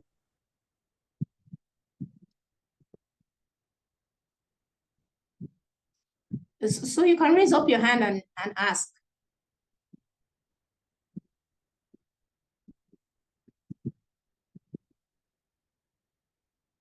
I appreciate you, Nathan. You're very consistent with responding to me. I appreciate that. Yeah. And Chukwuka, Mivida, I see you. I see you. Toluwani, thank you. I'm seeing someone with MVII. I don't know what that is, but it's better to be scheduled. Don't be busy. Many people are busy, but they are so unproductive. So ask your questions. Feel free to ask your questions. You're welcome. Yetunde, I think that's why you have Yeti is fire. Okay, so feel free. You get deeper into, you have deeper level of engagement when you ask questions. There are some things maybe I'm not able to touch, but the moment you ask questions, you see another dimension. So feel free to ask. Thank you, Emmanuel. Thank you, Blessed Samuel. Yeah, thank you. Thank you, Oluwaseyi. Thank you. I can't wait to hear a success story. I can't wait for us to have a relationship, to see your progress in the area of networking. It will be a pleasure. I mean, it would be a pleasure. Okay, I'm back. So okay, welcome back. Welcome back. Thank you. So do we have any questions? Yes, I do. Okay, go ahead. Someone is speaking now. Yes, good morning, ma. Good morning, Nathan. Yeah, thank you so much for speaking on this networking thing. I really benefited a lot from the value you shared. I mean, I was so blessed. Can you like give like when you go for event, for example, can you like give us like an example of like a real life scenario that you had to meet, you had somebody in the room and like you went to, like how did you basically go about it? Like you just how the person was doing, you were asking the person like what questions were presenting to the person and how you were able to like, did you just bring in docs during the conversation or you just share the contact and the product during the follow-up? So I just want to know. Okay, amazing. Please, Nathan, stay on the call. All right, ma. Yeah. So you are a guy, I'm a woman. So when you see me, what is the first thing you say? I'll compliment you, ma, first. So when you compliment me, what do you want to know about me? Okay, I'll first like to know maybe where you're from, what you do, and yeah, what you do basically, and I think that's it. Okay, so Nathan, you did not say truth. You know, sorry to interrupt. You did not say that you want to know she's married or single. Do you get? Because you have a purpose. See, this selling thing is very easy. So the thing here is you have to be very creative, person that you meet, right? It's the same thing. Just the way you see different women and you want to ask them how they are doing, something captivates you to them and you are interested to find out something about them. So when people, the moment a guy begins to ask me, are you married? I already know that the intention is to find out if I'm single because he needs a relationship. But that's on the part of love relationships. So about you, when you know your client, you should be able to know at what point, what is their salary rate, range, or as the case may be. At what point are they in their lives? What is going on in their lives? So because you are very curious, because curiosity is a very good skill in networking, because you're curious, you want to know, wow, I just love your necklace. Just tell me about, before you know it, people unravel how you come into their lives. Sometimes even as women, you know, now our mindset will just, no, please. I say, oh, wow, that's amazing. Do you mind if we talk later? Maybe the person is not comfortable or something. So when you are very creative and you are present, the problem is that people don't pay attention to the conversation. Their mind is always telling them, sell. But when you are present in the conversation, that's why I don't advise when you're talking to people, you're pressing phone. It's counterproductive. Be present. There are gestures, there are body language that shows you the next question. And they will even show you the next question. Sometimes you actually mean that you work with this thing. What do you do? Because before you approach a woman, you already have an idea of the kind of woman you want to date. True or true? Tell me the truth, Nathan. You don't want to approach a kind of woman. And so people have this thing about, excuse me, people have this thing about women these days, they only like money. So when you want to go and reach out to a woman and you're really ready to get married, you want to find out if this woman is confident in her own skin. So you want to find out, what is this woman doing? Do you understand? So based on the way the conversation is going, you'll be able to know if you are going to continue the conversation or just say, oh, it's so nice to meet you, and you go your way. That's the way prospecting works. So go back to your drawing board. Who is your target market? That determines it. And then you apply creativity. Your instinct will be telling you what to do, because you have at the back end, you have who you are. You have a customer avatar. So if for instance, the people I'm looking for, like in my community, I have a community confident global champions. The people I'm looking for are coaches. Why am I looking for them? Personally, I do educational consulting, right? And so one of the things I've identified, that a lot of coaches are not facilitators. So I help them to be able to know how best to facilitate learning based on their own experience. You know, there are people who have experience, but they don't have the facilitating skill to transfer their knowledge of their experience to the next person. So I now come in. So when I was contacted with a brand, I now had to ask them, so what exactly are these trainers? What are these people doing? You see that these people, they have the technical know-how of how whatever tech they are doing happens, how to build a software. But how to teach someone on how to navigate that becomes a problem. And that's where I come in, all right? So the question that I'm going to ask them is, what exactly have you identified their problem is? So whenever you're teaching someone, why do you think that they don't understand? Why do you think they struggle to understand? From that, I'll now be able to know how to draft my presentation and how to actually help them. So, excuse me. So that's just an overview. It's just an overview of how you can approach anyone. So if you know what you want, you ask the questions, get towards that. And then from the responses, you keep asking, keep asking. Questions lead you to the answers, keep asking. And the moment you identify it, sell with that thing. So since you like to, exercise, like I told you, since you like to wear nice shoes, I have a friend. That's 20. I have a friend. She's very good in shoes. And I don't know if you would mind. Anything can come out of it. So find people's interest. It's common interest, and that's where you hit it. Any question? Okay, I think I saw another question in the comments. Okay. If I'm prospecting someone, does their lack of trust exclude them from me selling the product to them? So now, one of the things you want to do when people do not trust this is because, see, let me tell you, the truth is that people have been scammed in different ways. People have been scammed. That's why I told you that integrity is in a short supply. Many people don't have integrity. They just want to collect your money and go. So people have been swayed into something. So one of my husband was talking to a particular prospect about getting a particular land.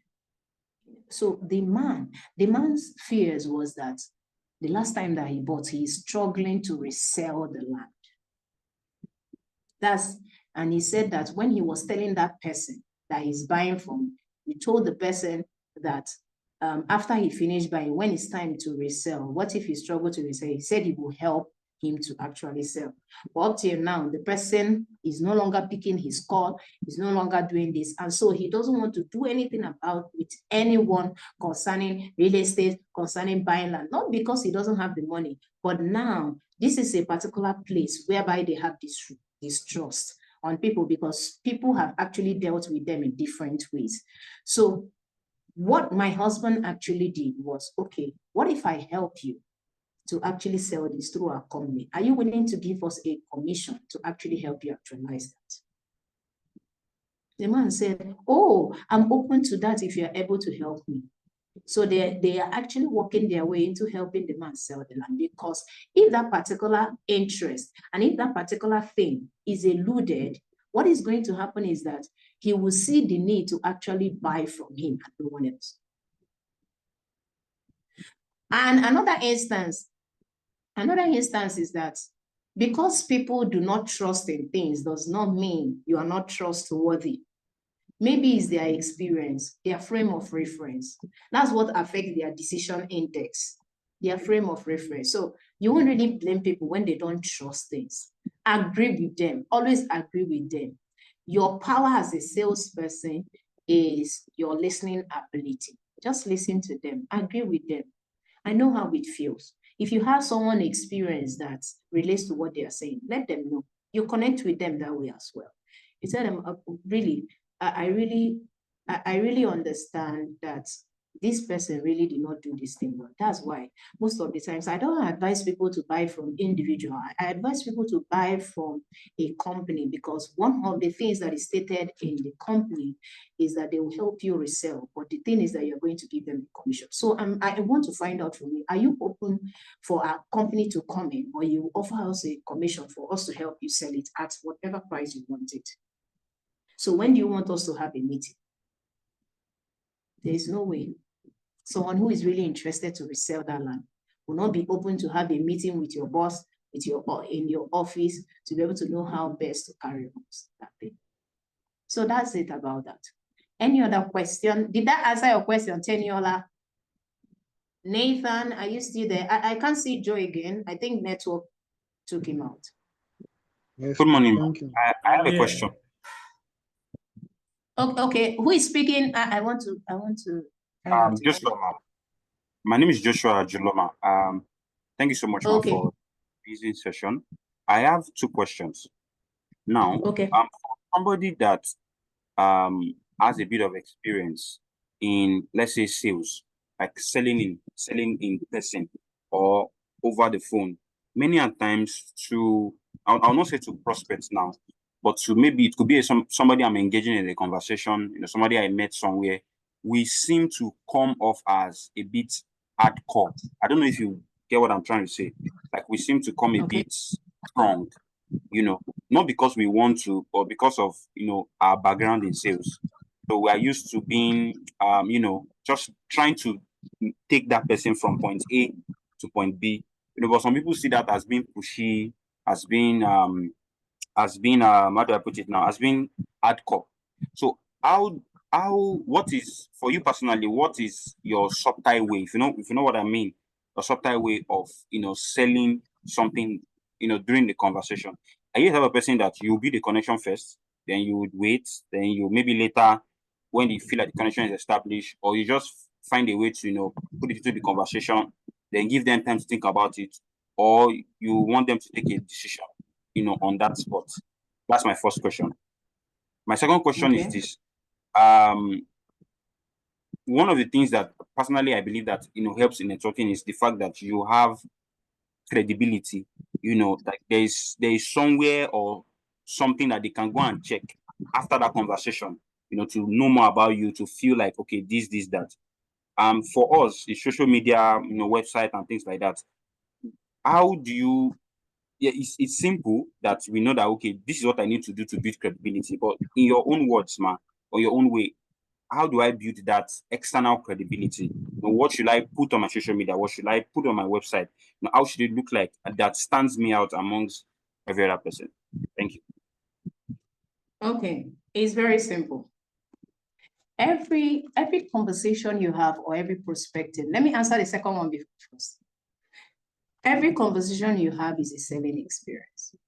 So most people always want to put out on their social media, we have a house, Go Reality and Homes is doing this and doing that and doing that. A lot of people are doing that. Now you had a conversation with someone who is acting pushy.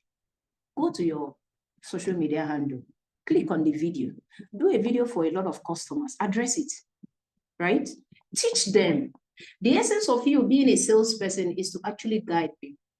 Maybe the particular person you're talking to is not in the right state to actually hear you out or anything you have to say. So what you do is you answer questions with your content. Because objections are concerns, people's concerns, why they don't want to buy, the concerns that they do have to help them make their decision. So when you have those concerns and you see that what you have to put on your social media. And so you see that this is a particular problem you have noticed, and you know that you are the best person to actually buy that. Go to your social media. Today, I want to talk with people who always have this thing of mistrust. I totally understand that there are so many scams and whatever have you, and what have you. Just address it and give them recommendation. Tell them, give them a mindset to actually embrace opportunity, even when things have gone wrong. Give people opportunities to hear them out. I tell you, one of the things you see me do, last year, I hosted 360 live videos on networking series. So what I was doing in that networking series was that I was teaching people how to network based on my own personal experience. So every single day, I reached out to 50 people. Every single day. Is crazy online. So I see that people see you as strangers, even when they don't even know the other person from the other side, but because of their frame of reference, they do that. So my networking series for that day is that sometimes people are not open for opportunity because of their frame of reference, but this is how to manage it. I talk about it on my social media. So, and it's amazing when those things are there. And when people come to me and ask me certain questions, I already know it's on my page. So instead of me wasting my time to come and start explaining one or two things from you, it's also credibility for you to send them link and let them know, pay attention. Because it's a video, it will look like you're having a conversation just like we are doing right now. So they will pay attention to, truly, this woman is really making sense. The next time they're coming back to you, they're not coming back to you because you don't care about them, but because you said something relating to them. So they're able to connect with it and they are open to hear you out. So sometimes we are always about buy land, but we don't deal with people's concerns. Why are they not buying? And so second thing about being pushy. Now, one thing I always tell people in being pushy is that at the end of the day, no matter what you do right, there are people that will not buy. See, when you know people that will not buy, don't go ahead to kill yourself. And sometimes when I realize that that person is not willing, no matter what I say, what I do is, I don't know if you have someone that you know that is at the crossroad. Another thing you're sending to them is that I know it's not important to you, but I know that there is someone in your network, this might be important. You're already moving them out of the picture. That's what you're doing. And by that way, they are now saying, it's like I'm going to miss out on this thing. So even if I refer my friend now to this person is going to get this land before me, they begin to battle with themselves. They will not tell you anything. They can even act, no, I don't have anybody. That's fine. There is someone that I was able to tell him what I was doing 2 years ago. The next time he came to my DM, he didn't ask any question. He just said, please, Ma'am Linda, send me your account details. I want to get your course in this. I didn't have to market anything to the person. Why? The person have gone ahead based on consistency. And he has seen that I'm not ready to come and take their money. So there are people that are just like that will never buy no matter what they say. So why am I recommending this book? You are going to learn, there is a chapter where you talked about different kinds of buyers. It's not the kind of buyers that is on social media, actually. because I know the kind of buyers in social media, and I know the kind of buyers you explained here. There are people, when you meet directors, when you meet people, no matter what they say, there are people, they are just waiting for another person to say something. That's why testimony social proof comes in, right? There are different kinds of buyers. I really, really recommend this book. If you read this book, right, you understand most of the things that I am saying, right? Brian Tracy, The Psychology of Selling. Just sit down, take your time. 1 chapter per day or 2 chapters per day, as the case may be, depending on your reading pace and saturation point. You can now be able to drive them. So don't push people. They don't want it, they don't want it. Push them aside and know that you respect yourself too. See, I respect myself even when it comes to sell. I'll tell you, oh, really, thank you so very much for your time. I do not take it for granted, but I don't know if you have someone else. And the way we will even be talking to you, you will see. You are not saying no to them. You're not saying anything rude to them, but they already know that they have lost the opportunity and we are moving into the next one. Even in their presence, you don't mind. And that audacity is going to shock them. I'm telling you the truth. I've done this several times. It doesn't. I would just appreciate you. Thank you so much for your time. I mean, many people struggle to give audience, but for you to actually give me time to be able to speak with you, something like that, please take your flowers. I appreciate you. And you just walk away. And then because of those attributes, they will come back. Some of them, they don't, and it's fine. Not everybody is going to buy because not everybody is meant to be in space. That's why rich people want to be respected. Poor people want to be liked. So if you're trying to teach them, they are students self. No matter whatever you say, it will not enter. You will see them, they will tell you, forget this thing Coach Linda is saying. But there are people, just a contact or even a conversation, they will tell you, you will see results in their life. So not everyone is meant to be in your space, and it's fine. When you're trying to show them and everything, people have different fears. I don't know if Joe is here already. I'm trying to hold on for Joe. And I hope that has answered your question, right? Yes, I am here. I've been getting so much value. So I want to say a very big thank you once again. And just as she said, if you want to expand your knowledge for networking, reach out to me so that you can get access to transform your networking skills. Thank you so much. Yes, so please let's appreciate that once again. Drop fire emoji, value emoji. Thank you so much, Joe. Thank you. Joshua, I hope that answers your question. Yes, it's already saying thank you, ma'am. Yes. It's already saying thank you, ma'am. All right, so all right. You're welcome. It's a pleasure. The pleasure is all ours. By the way, this is a sign that you guys should marry a birthday man. You can see the way she's shining and looking very beautiful. No, don't do that. Don't put tribalism here. We don't. On purpose, no. Married on purpose. Marry on purpose. Marry on purpose. Thank you so much. So we move to the next session of today's training. We'll be running off. I want to see how fast we can. It's like you're muted. Okay, thank you.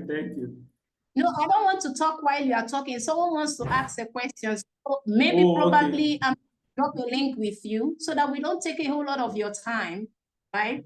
We drop a link. Who want to have access to that opportunity to be on it? I know you have a lot of questions, and even as you act, you also ask.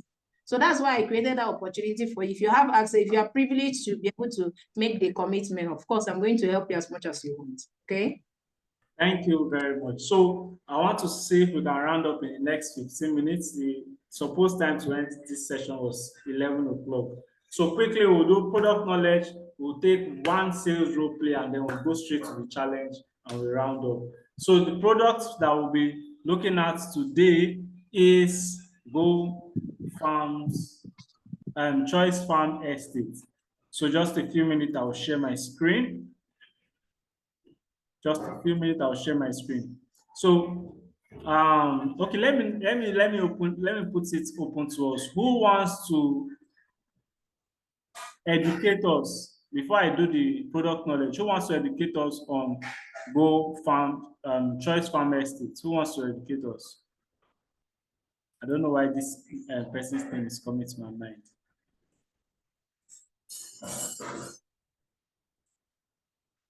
Favorites. You are the one, I don't know, maybe because you are favorites. So you're always coming to my mind.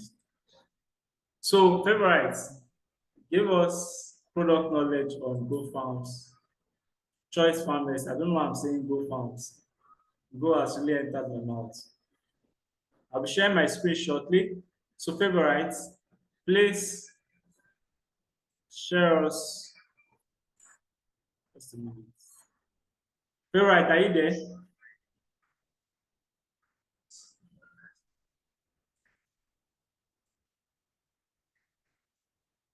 Okay. I'm not sure if favorite is here. Let me share my screen and just go straight to it.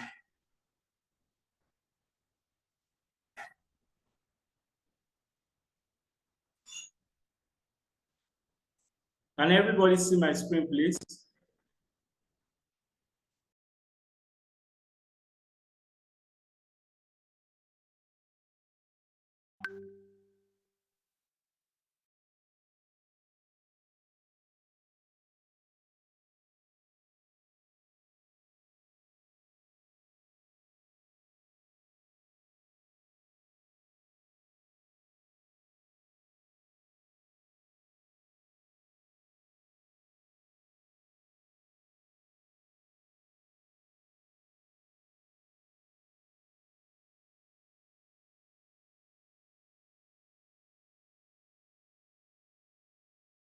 I want to be sure you guys can still hear me. Can you still hear me?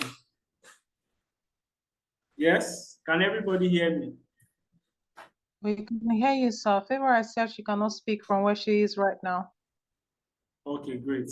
So I'll be doing a brief on Choice Farm Estate.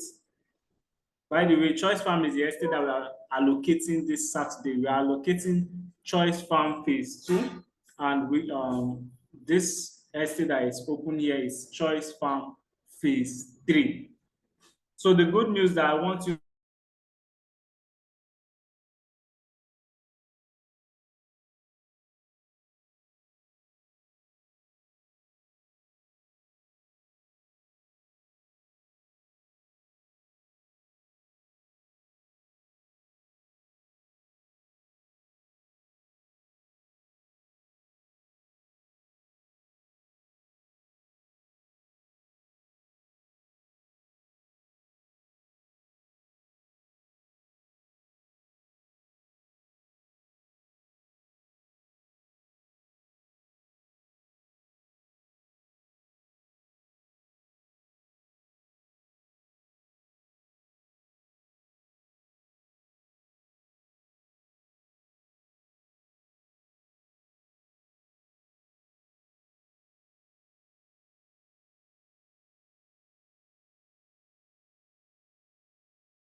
Hello, are we still here?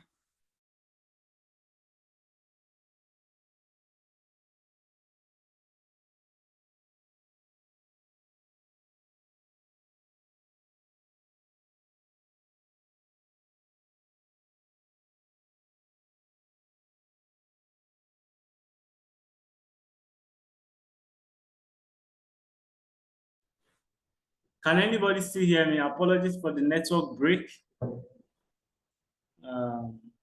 For the Lagos network or Nigeria network. Okay, please confirm if you can hear me. Yes, confirm if you can hear me, please. Can everybody still hear me?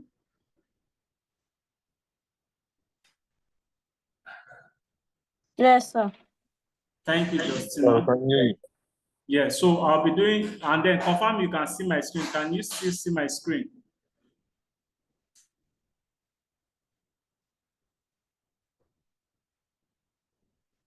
Yes, can you see my screen?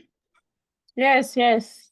Okay, great. So Choice Farm Estate is located at Abeokuta. It's located in Abeokuta, to be precise. The exact location for the estate Choice Farm is, oh, because I want to share my screen so you guys can see as I speak. Okay, great. Can you see the write-up that I'm showing you?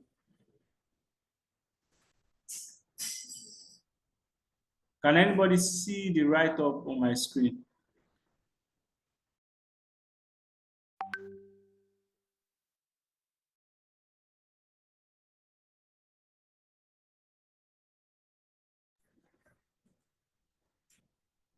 Okay, I want to believe you guys can see my screen now. So Choice Farm is located in Abeokuta.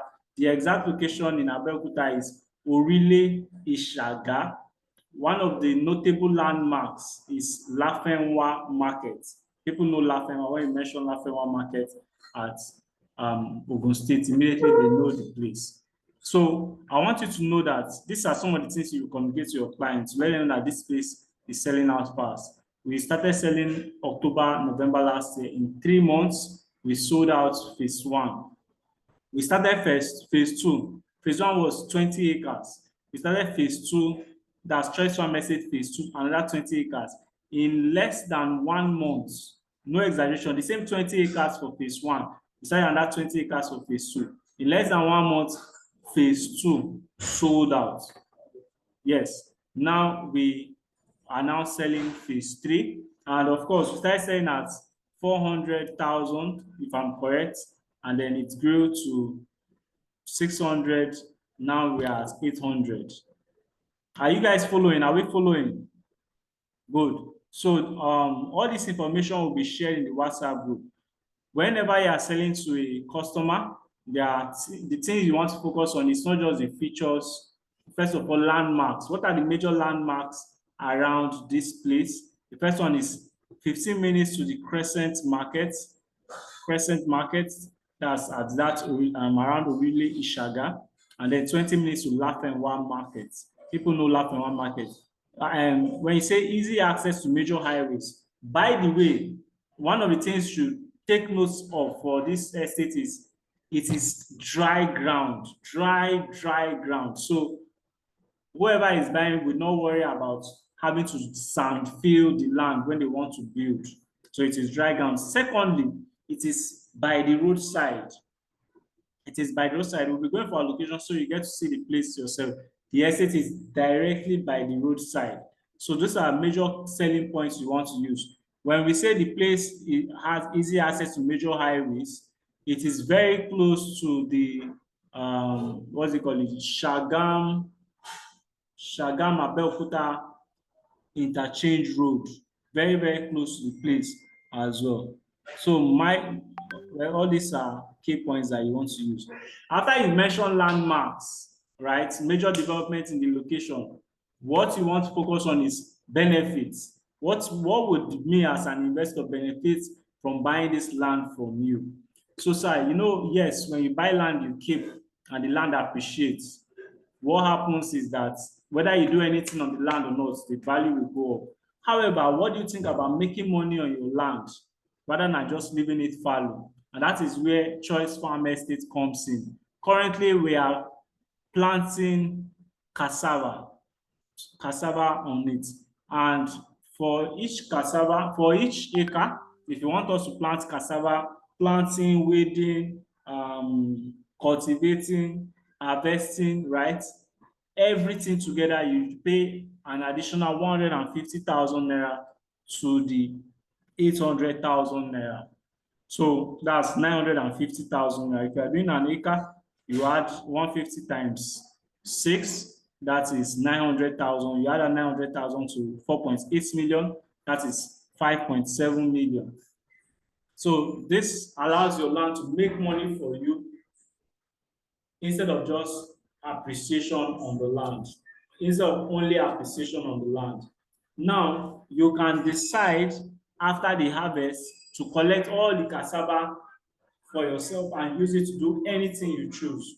Or we can harvest everything for you and sell it out and give you the money that you get. So the person might ask, how much will I get from this harvest? You let them know that they get 25% of their farming investment. That's 25% of 150,000. That is 30 plus 75. 30 plus 15. That's around 37,500 naira in profits. Am I correct? Yes, 37,500 naira in profit. So it's something rather than just leaving your land fallow, you can choose to do cassava on it as well. So those are some of the major selling points. All this information will be shared in the WhatsApp group for us now. Pictures, flyers, and videos. Damola is not on this call, but she's going to do that right away across the group. And then all our leaders in the individual groups will share the information. Is that clear enough? Before we move to the sales role play, do we have any questions? Do we have any questions?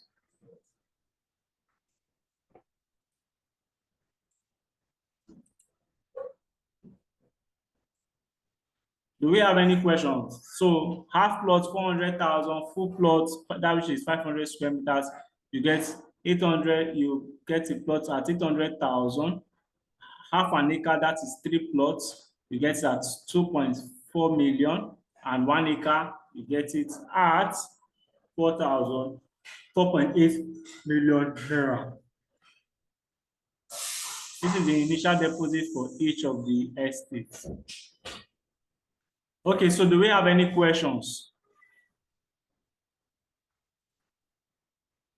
I hope you guys can hear me and I'm not just talking to myself. We can, sir. We can hear you.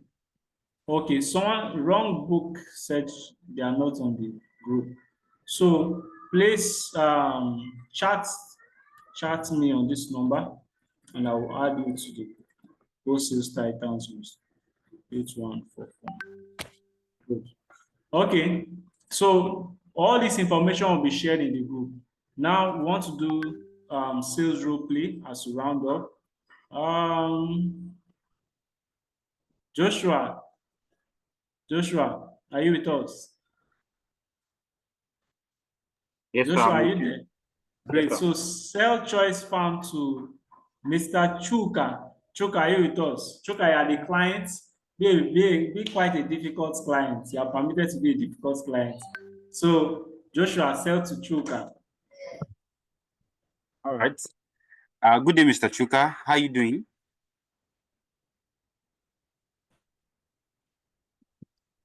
Mr. Chuka, are you there? Hello? Can we all hear me? Yes, we can hear you clearly. Okay, he's here.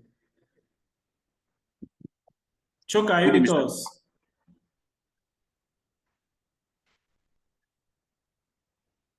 I think his network is unstable. I heard his voice earlier. Okay, so let's pick another client.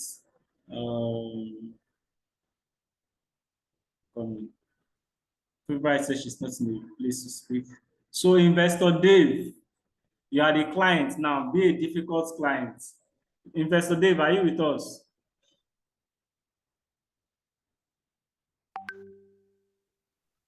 I'm available, sir, if you need someone. Okay, sorry, who just spoke now? M7. M7. Okay, great. M7 clients, be our clients. Joshua, sell to M7. All right. Good day, Mr. M7. sorry, what's your name actually? Your name, sir? My name is Yusuf, Mr. Yusuf. Joshua. All right. Nice to meet you. All right. Pleasure is mine. So how are you doing today, Mr. Yusuf? It's a bit sunny, but we thank God for life. So what are you doing this week? Like, what's your plan for this week?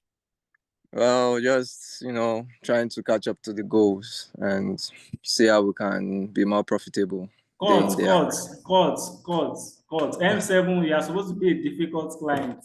The client that No, we are getting there, sir. Be patient with us. Okay. Go ahead.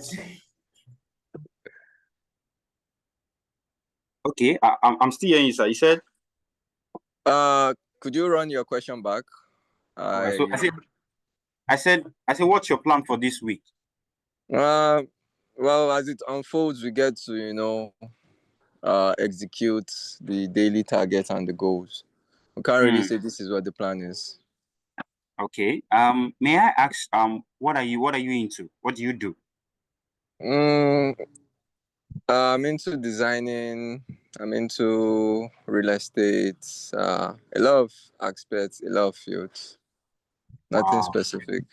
You are giving the typical Nigerian hustler. They are not taking it. I will not really say hustler. I'm a more dynamic entrepreneur, or serialpreneur, I guess.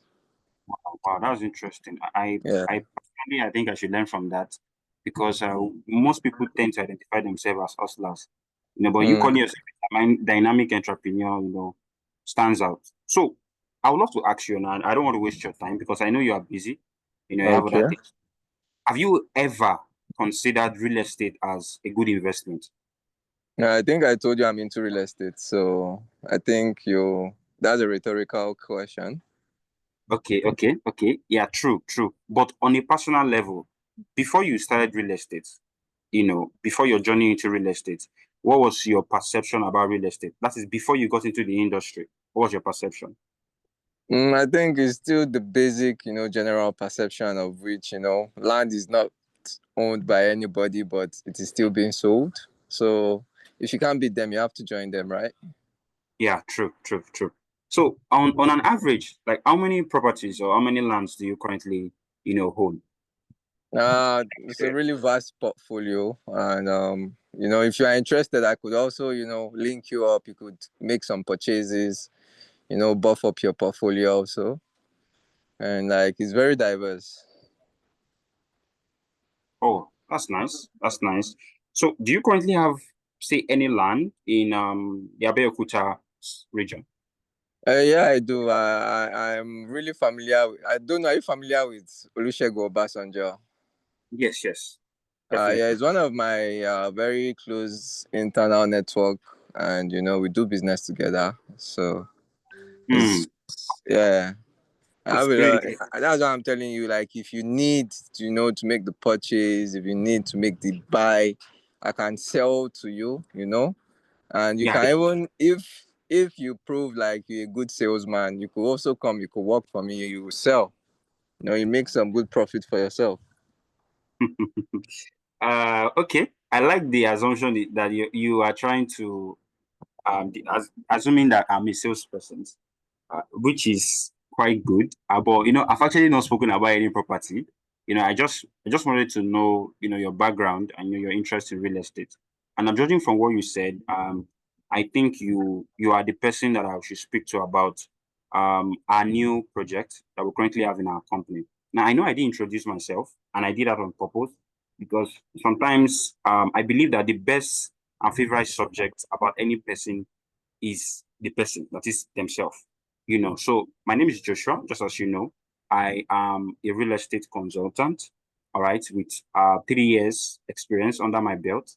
I know that to some persons that might not be a lot, but every of my clients I've worked with, I've left them satisfied, and they don't just buy once, they keep buying any property and any project I recommend, because yes, people say buy land. Land does not wait. Sorry, you guys have 2 minutes to round up your role play. All right, sir. So many people say buy land, but I believe in ROI based projects, not just any kind of project. project that whereby you can put in money today. Today is Monday, you know, and maybe in the next 3 months you have an additional ROI. You know, not just a long-term ROI, but you can see ROI, you know, as quickly as possible. Because for you personally, someone like you, this is not your first time into real estate. So you have a lot of property. So you're not just doing this because you want to have that feeling. I don't know if you get what I'm trying to say. Yeah. Yeah. I don't know. Have you gotten to your point? Because I'm still trying to get it. Okay. I'll get to it now. So basically, Okay. I believe that you are, you know, the perfect choice, all right, for our new project, which is Choice Farm Estate, you know, in Abeokuta. You know, and one thing that stands out this project is that you can not just buy the land, right, but you can harvest, you can cultivate it. All right, you can cultivate it, and we currently have a half plot going for 400,000. A plot is 800,000. An half acre is 2.4. And an acre is 4.8. And we have a payment duration of about 3 to 6 months. And before you say anything, I just want to know that this particular project has 24/7 security. It has a dedicated farm estate manager. Just like I said, one of the dynamic things about this project is that you're not just buying land, but your land can be appreciating for you, not just in terms of its value, but you can plant on it, you can sell those things you are planting. And it also comes with street lighting, for security. There's a central borehole, so you don't necessarily have to save up or raise up another cost for the borehole. It has a very good irrigation system, and it has starred roads. So this project, there are so many projects like this, but the difference between this and every other project is the company you're working with. Go Realty and Homes has a vision, to help young people, build wealth one plot at a time. So you're not just investing in this land, you are part of a community, you're part of a vision, you're part of a movement. So I don't know what you think about this, and if it's something you'll be interested in. It sounds like a really interesting opportunity with your presentation and the packaging you have given to yourself and your company. Sounds really interesting, but there's still some unclear factors like what's the proximity to development? How do I know, okay, this is something that in the near future is going to be, okay, I get the ROI part, but what's the rate on which the ROI comes back? How many percentage? Like, you didn't give me details. You're just giving me you're just telling me like you're reading from a book. You got me there, Mr. Yusuf. And okay. I honestly did not want to do that because the truth is this. At the very core, we are both realtors. So we both have a vast knowledge, of real estate. I could go all and all telling you about the features, the amazing features, the proximity to the choice locations, the ROI. But you and I know that you don't just make decisions based on that. You make decisions based on the company, based on the person. Can I trust this person? Can I trust this company? Do they have a good track record? So I could send over, details about everything I've said, because I don't want to bore you with the facts. I just want to, be the bridge and connect you to the next real estate investment opportunity. So would you want to give this a shot or not? You've, like I said earlier, a very bright presentation and, statements of your company's reputation and all. If you have evidence to back up your facts, then it's something that would, do our due diligence. Once due diligence is done, then we verify your claims, and probably we should be able to see if something could work. In fact, what I'm going to do is I'm going to take it to another level. I will not just send you that. I'm going to send you a specific case study of Mr. Tega. Mr. Tega is a client who recently worked with, invest in Choice Farm Estate at his earlier launch and as an ROI. So I'm going to send you the case study of his video so you can just see, so just make the choice yourself. If you think this is something you want to do, don't just do it, all right? With your network and with the kind of person you are, I know you will know more persons that want to get into know this property. We can even structure, a reward system for you so you can even make more money. Since, you're a realtor now, you're not just doing this for investment, you also want to make money. So how does that sound? Well, like I said earlier, due diligence will be done. You could forward documents. Then once verifications are made, we'll see how we can proceed. Thank you so much. Thank you for your time, Mr. Yusuf. Do have a lovely day. Yourself. Thank you. That was very, very good. So I'm opening the floor. Everyone in the group should comment. What did they do very well and what do you think they can do better? Anyone is open to speak. Anyone is open to speak. Abutu Emmanuel, please make me the host. The host has gone to you. Abutu Emmanuel. Okay, don't worry. Go Gigis is now host. Okay, so let me evaluate. First of all, let's give a round of applause again to Joshua.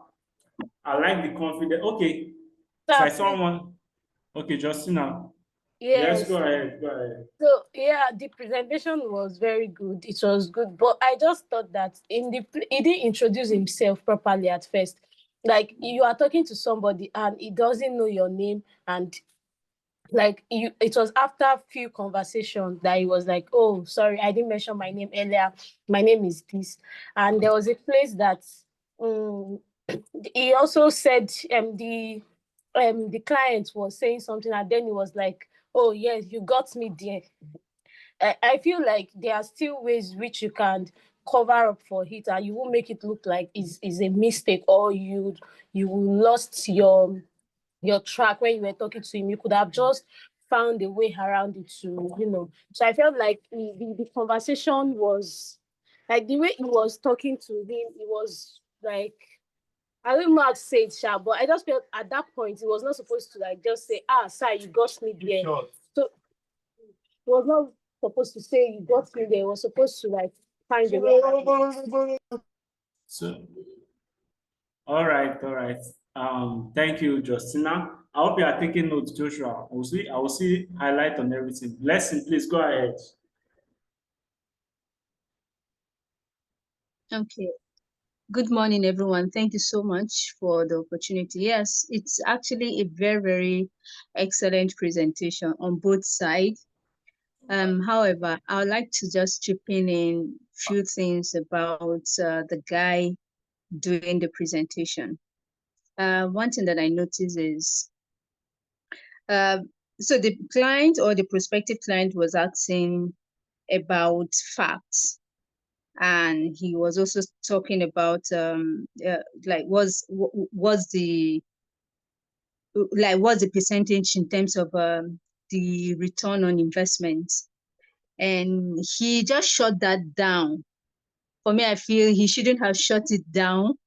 I mean, from past project that you have executed, you would have just cited examples that, okay, this is a sample of our past projects, and these are some of the return on investment in terms of the percentage. So that can, sound like a realistic company that's, you can rely on. So for me, I feel he kind of shut it down, like, that he doesn't want to bore him with, one or two things like that. So, and I feel the client also make a point. At some point, the presentation is nice, but it sounded like he was reading it from the book.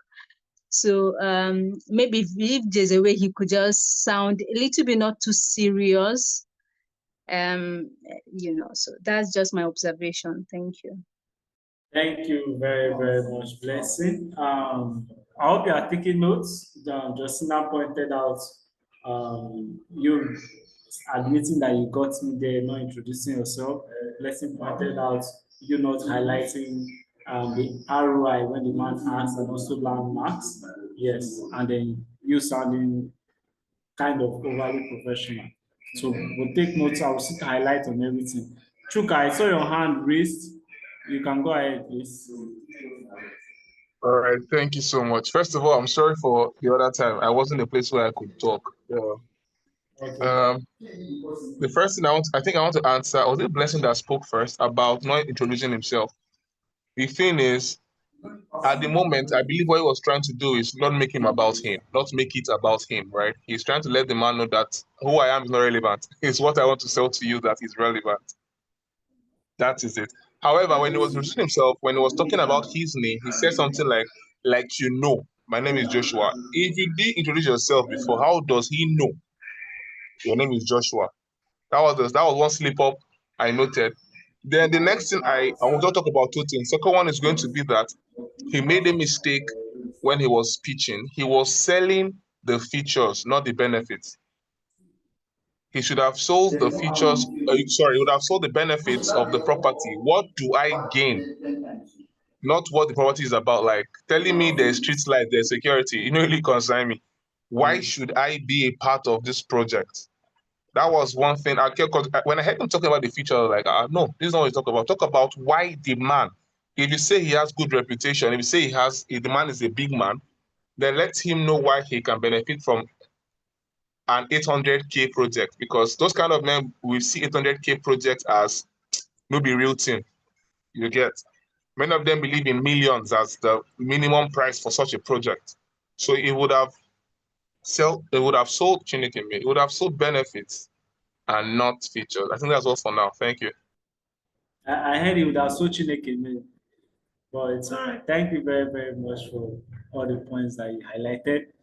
Joshua, I'll just do an overview of what everyone has pointed out and also point out a few things. So, first of all, I like the confidence. You were confident all through your presentation, even when you said, as you know, even when you said you got me here, you still maintained confidence from beginning to end.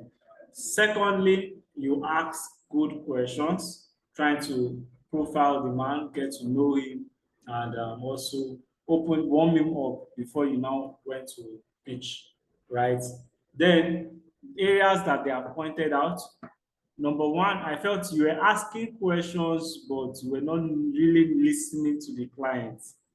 Yes, you were asking questions, but you were not listening to the client. It's more like you were waiting to ask the next question on your list. As he answers, you ask the next question on your list. So in selling, listening is the most important skill. Then secondly, I will not hold you here captive because we did not define you to specify where you got the lead. If I specified, okay, this was a lead that a friend gave you and say, don't mention my name or mention my name, or from Facebook ad or from an event, and that would be different. Because when you call a client, regardless of how you got the lead, first thing is, do I know you? That's number one. Second thing is, why are you calling me? So you want to answer those questions in the first 10 seconds of your call. Hello, am I on to Mr. the person? Okay, my name is Joshua. I got your number from, the reason I am calling you is, if it's ad, is you showed interest in our online ad yesterday for our property at Abeokuta Church Farm Estate. Do you remember, sir? Do you understand? You want to hit the nail on the head. And for people that have money, they are very busy people. You calling them, you are interrupting your day. Except it's a different case when you guys book the time to talk. And even when they give you time, they schedule time with you, they do not want you to talk too much or waste their time. Ask them, tell them why you're calling them, ask them the right questions. They will now be the one to now start asking you before you now start explaining the property properly. Third, secondly, was when at some point the buyer was becoming the seller, when he was telling you that if you show yourself to be a good salesman, we can give you some properties to sell. At this point, if I'm the person selling, I will ask the man directly, because selling is about asking those bold questions. The bold question is, sir, okay, I see that you have quite a number of properties. Do you think, or are you open to getting a property if you know it is very good? Yes. So how much are you looking at spending on acquiring a property right now? That how much, if you can get a client to tell you how much, you have sorted out a good number of things. The client can be surprised. The client will tell you, okay, I have 10 million naira. Immediately, you know that you cannot be pitching half plots, 1 plot, or half acre. You're thinking of 2 acres, 3 acres immediately. And what Chuka pointed out is very important. Why should he want to buy a 800,000 property when he is used to buying one plot for 15 million naira? So you need to this is very important for all of us. Help the clients to see the vision of Go Realty and Homes. It is focused on empowering youths. You understand? You can say youths and undergraduates to acquire properties. That's why, despite the quality of our properties, we focus so much on affordability. So, sir, this is not for you, just you to buy, it's also for your children. You can buy this. So you are now selling the vision. The vision is we are very youth-centered. So what we do not, no matter how valuable our property is, we try to keep it as affordable as possible. So that way he's encouraged. He now knows this is why. Then another thing Chuka mentioned was when you mention the landmarks, it's not like you should not mention it, but how does this landmark benefit me? 247 security, how does this benefit me? Street lighting, how does it benefit me? Irrigation system, third roads, how does it benefit me? If you can help me to see the benefits than just mentioning it, oh, you have done me a good favor.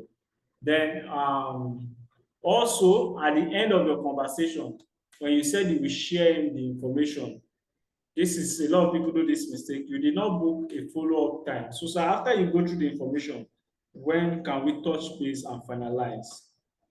Do you understand? We always book an after time. Do you understand? Majority of them want to dribble you and say, oh, don't worry, I will reach out to you. And say, okay, that's nice. If you don't reach out to me, I hope it's okay if I reach out to you Sunday evening or afternoon, so time. Then finally, you did not mention allocation. We are allocating this Saturday. So if you remember to mention allocation, you will add urgency.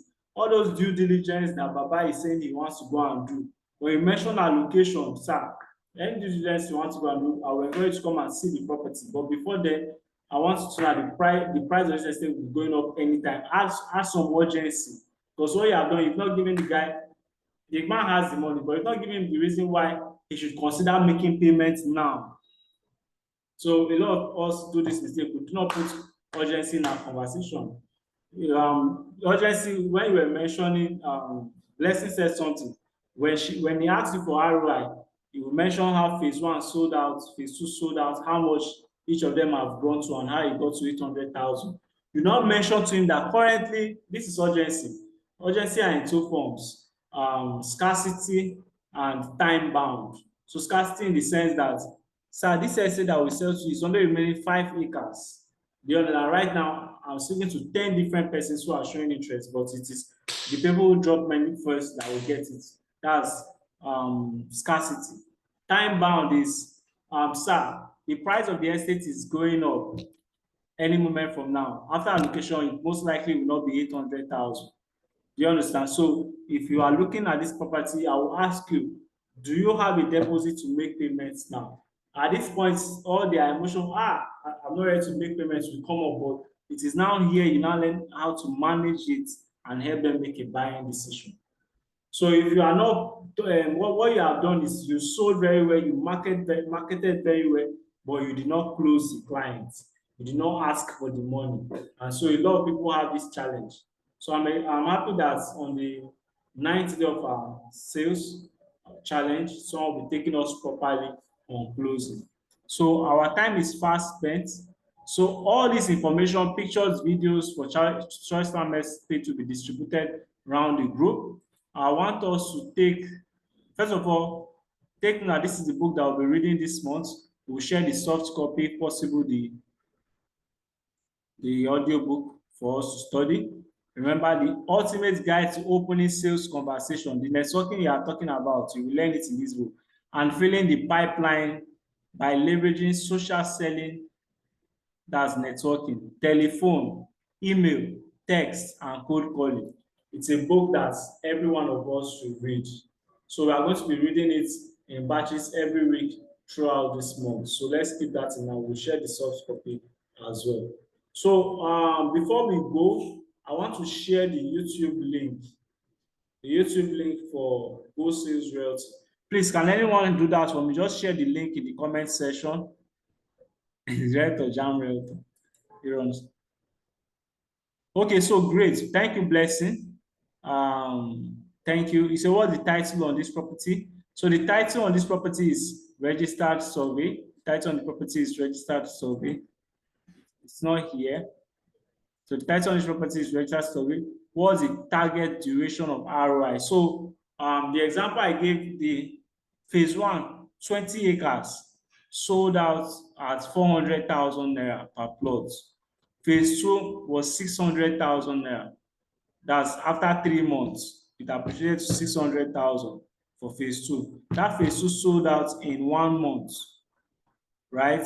And now phase 3 is selling for 800,000 naira. So you can say in less than 6 months, you already have 100% return on investment. You can use that projection, just use the projection to compute that, so that you can confidently say that in the next 6 months, this property will be valued at 1.5 million naira. So if you are buying an acre, you calculate that 1.5 million naira profit in 6. That is 6. So if you are buying an acre right now, you have 6 million naira profit waiting for you. Is this something that you want to take or not? So yes, that's the ROI that you can calculate for the client. Thank you, Blessing, for asking that question. Do we still have any question? Okay, so again, we'll share the YouTube link in the WhatsApp group. We need 100 subscribers before the allocation date. So let's do that as we share. So our challenge is take the points that you learned from this sales challenge. Maybe you take screenshot of this challenge or this sales, post it on your social media, that's YouTube, let's say YouTube, Facebook, Instagram, LinkedIn, and use the hashtag. Let me share my screen for the hashtag. And use the hashtag. Just a minute. Okay, I'm sharing my screen so you can see it properly. Use the hashtag Go Realty Sales Challenge and Go Sales Match Challenge. Use the hashtag for your post. At the end of the sales challenge, we are going to be looking at the person's post that has the highest engagement. And then we'll communicate also before the end of the challenge what gifts will be given.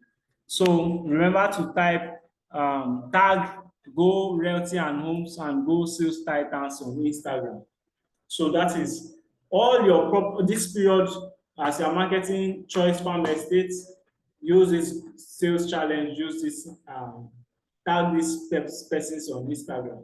Highest followers will get a gift from us. So finally, our challenge for the day is for day 1. Post a professional photo as a real estate affiliate with a caption about your passion for helping people find their dream property. So today is April 1st. Post a picture of you, and just like your post should be meet me and explain how you help investors. You understand? So it's more like also, this is a challenge for visibility. So let's do that. I hope we got the challenge. Number 1, either our property that are posting, either this sales challenge screenshot, whichever one you do, and you're sharing the points that you got from Mrs. Linda. Type when you finish writing the post, push the hashtag. Let me show the hashtag again. Go Realty Sales Challenge and Go Sales Match Challenge, and then tag Go Realty and Homes and Go Sales Titans on Instagram or Facebook. But Instagram is our major focus right now. Instagram, Facebook, and Twitter, by the way, but Instagram is our major focus, and highest engagement will get a gift from us. So let's do that. Let's do that. As we finalize, do we have any questions? Do we have any questions? Any question, anybody? Let me stop sharing screen so that I can see you guys' wonderful faces. Okay, so tomorrow we'll be doing Facebook. What of LinkedIn? Yes, LinkedIn too, Justina. LinkedIn. So tomorrow we'll be learning Facebook ads practically. Have your budget down, prepare your Facebook page to run ads. You will learn practically how to run Facebook ads. Thank you all for joining. M7, Joshua, Real Touch, Emmanuel, King David, Rebecca Favorite, Mr. Victor, Nivida, Badmos, Michael, Kenny, Oluwaferami, Chukunda, Mide, Aaron, Prince, Investor Dave, Zion, Go Digits, and Justina. Once again, thank you all. See you tomorrow, same time. We are going to maximize time tomorrow, so 11 o'clock sharp, we can finish. Thank you all once again, and see you tomorrow. Go Digits, please end meeting for all. End meeting for all. Thank you, and bye-bye, everyone.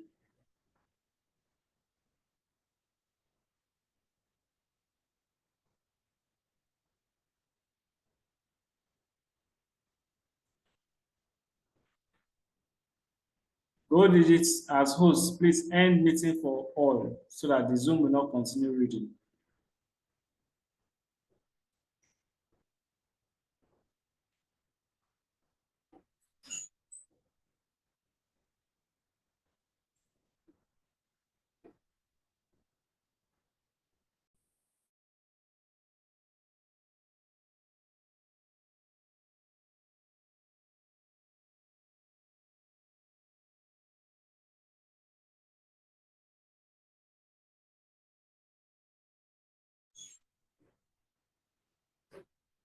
Hosts, are you still with us? Go Digits. Please end meeting for all. If there's anybody that is close to our host, reach out to them to end the meeting for all. If you don't end meeting, it will continue to read on the cloud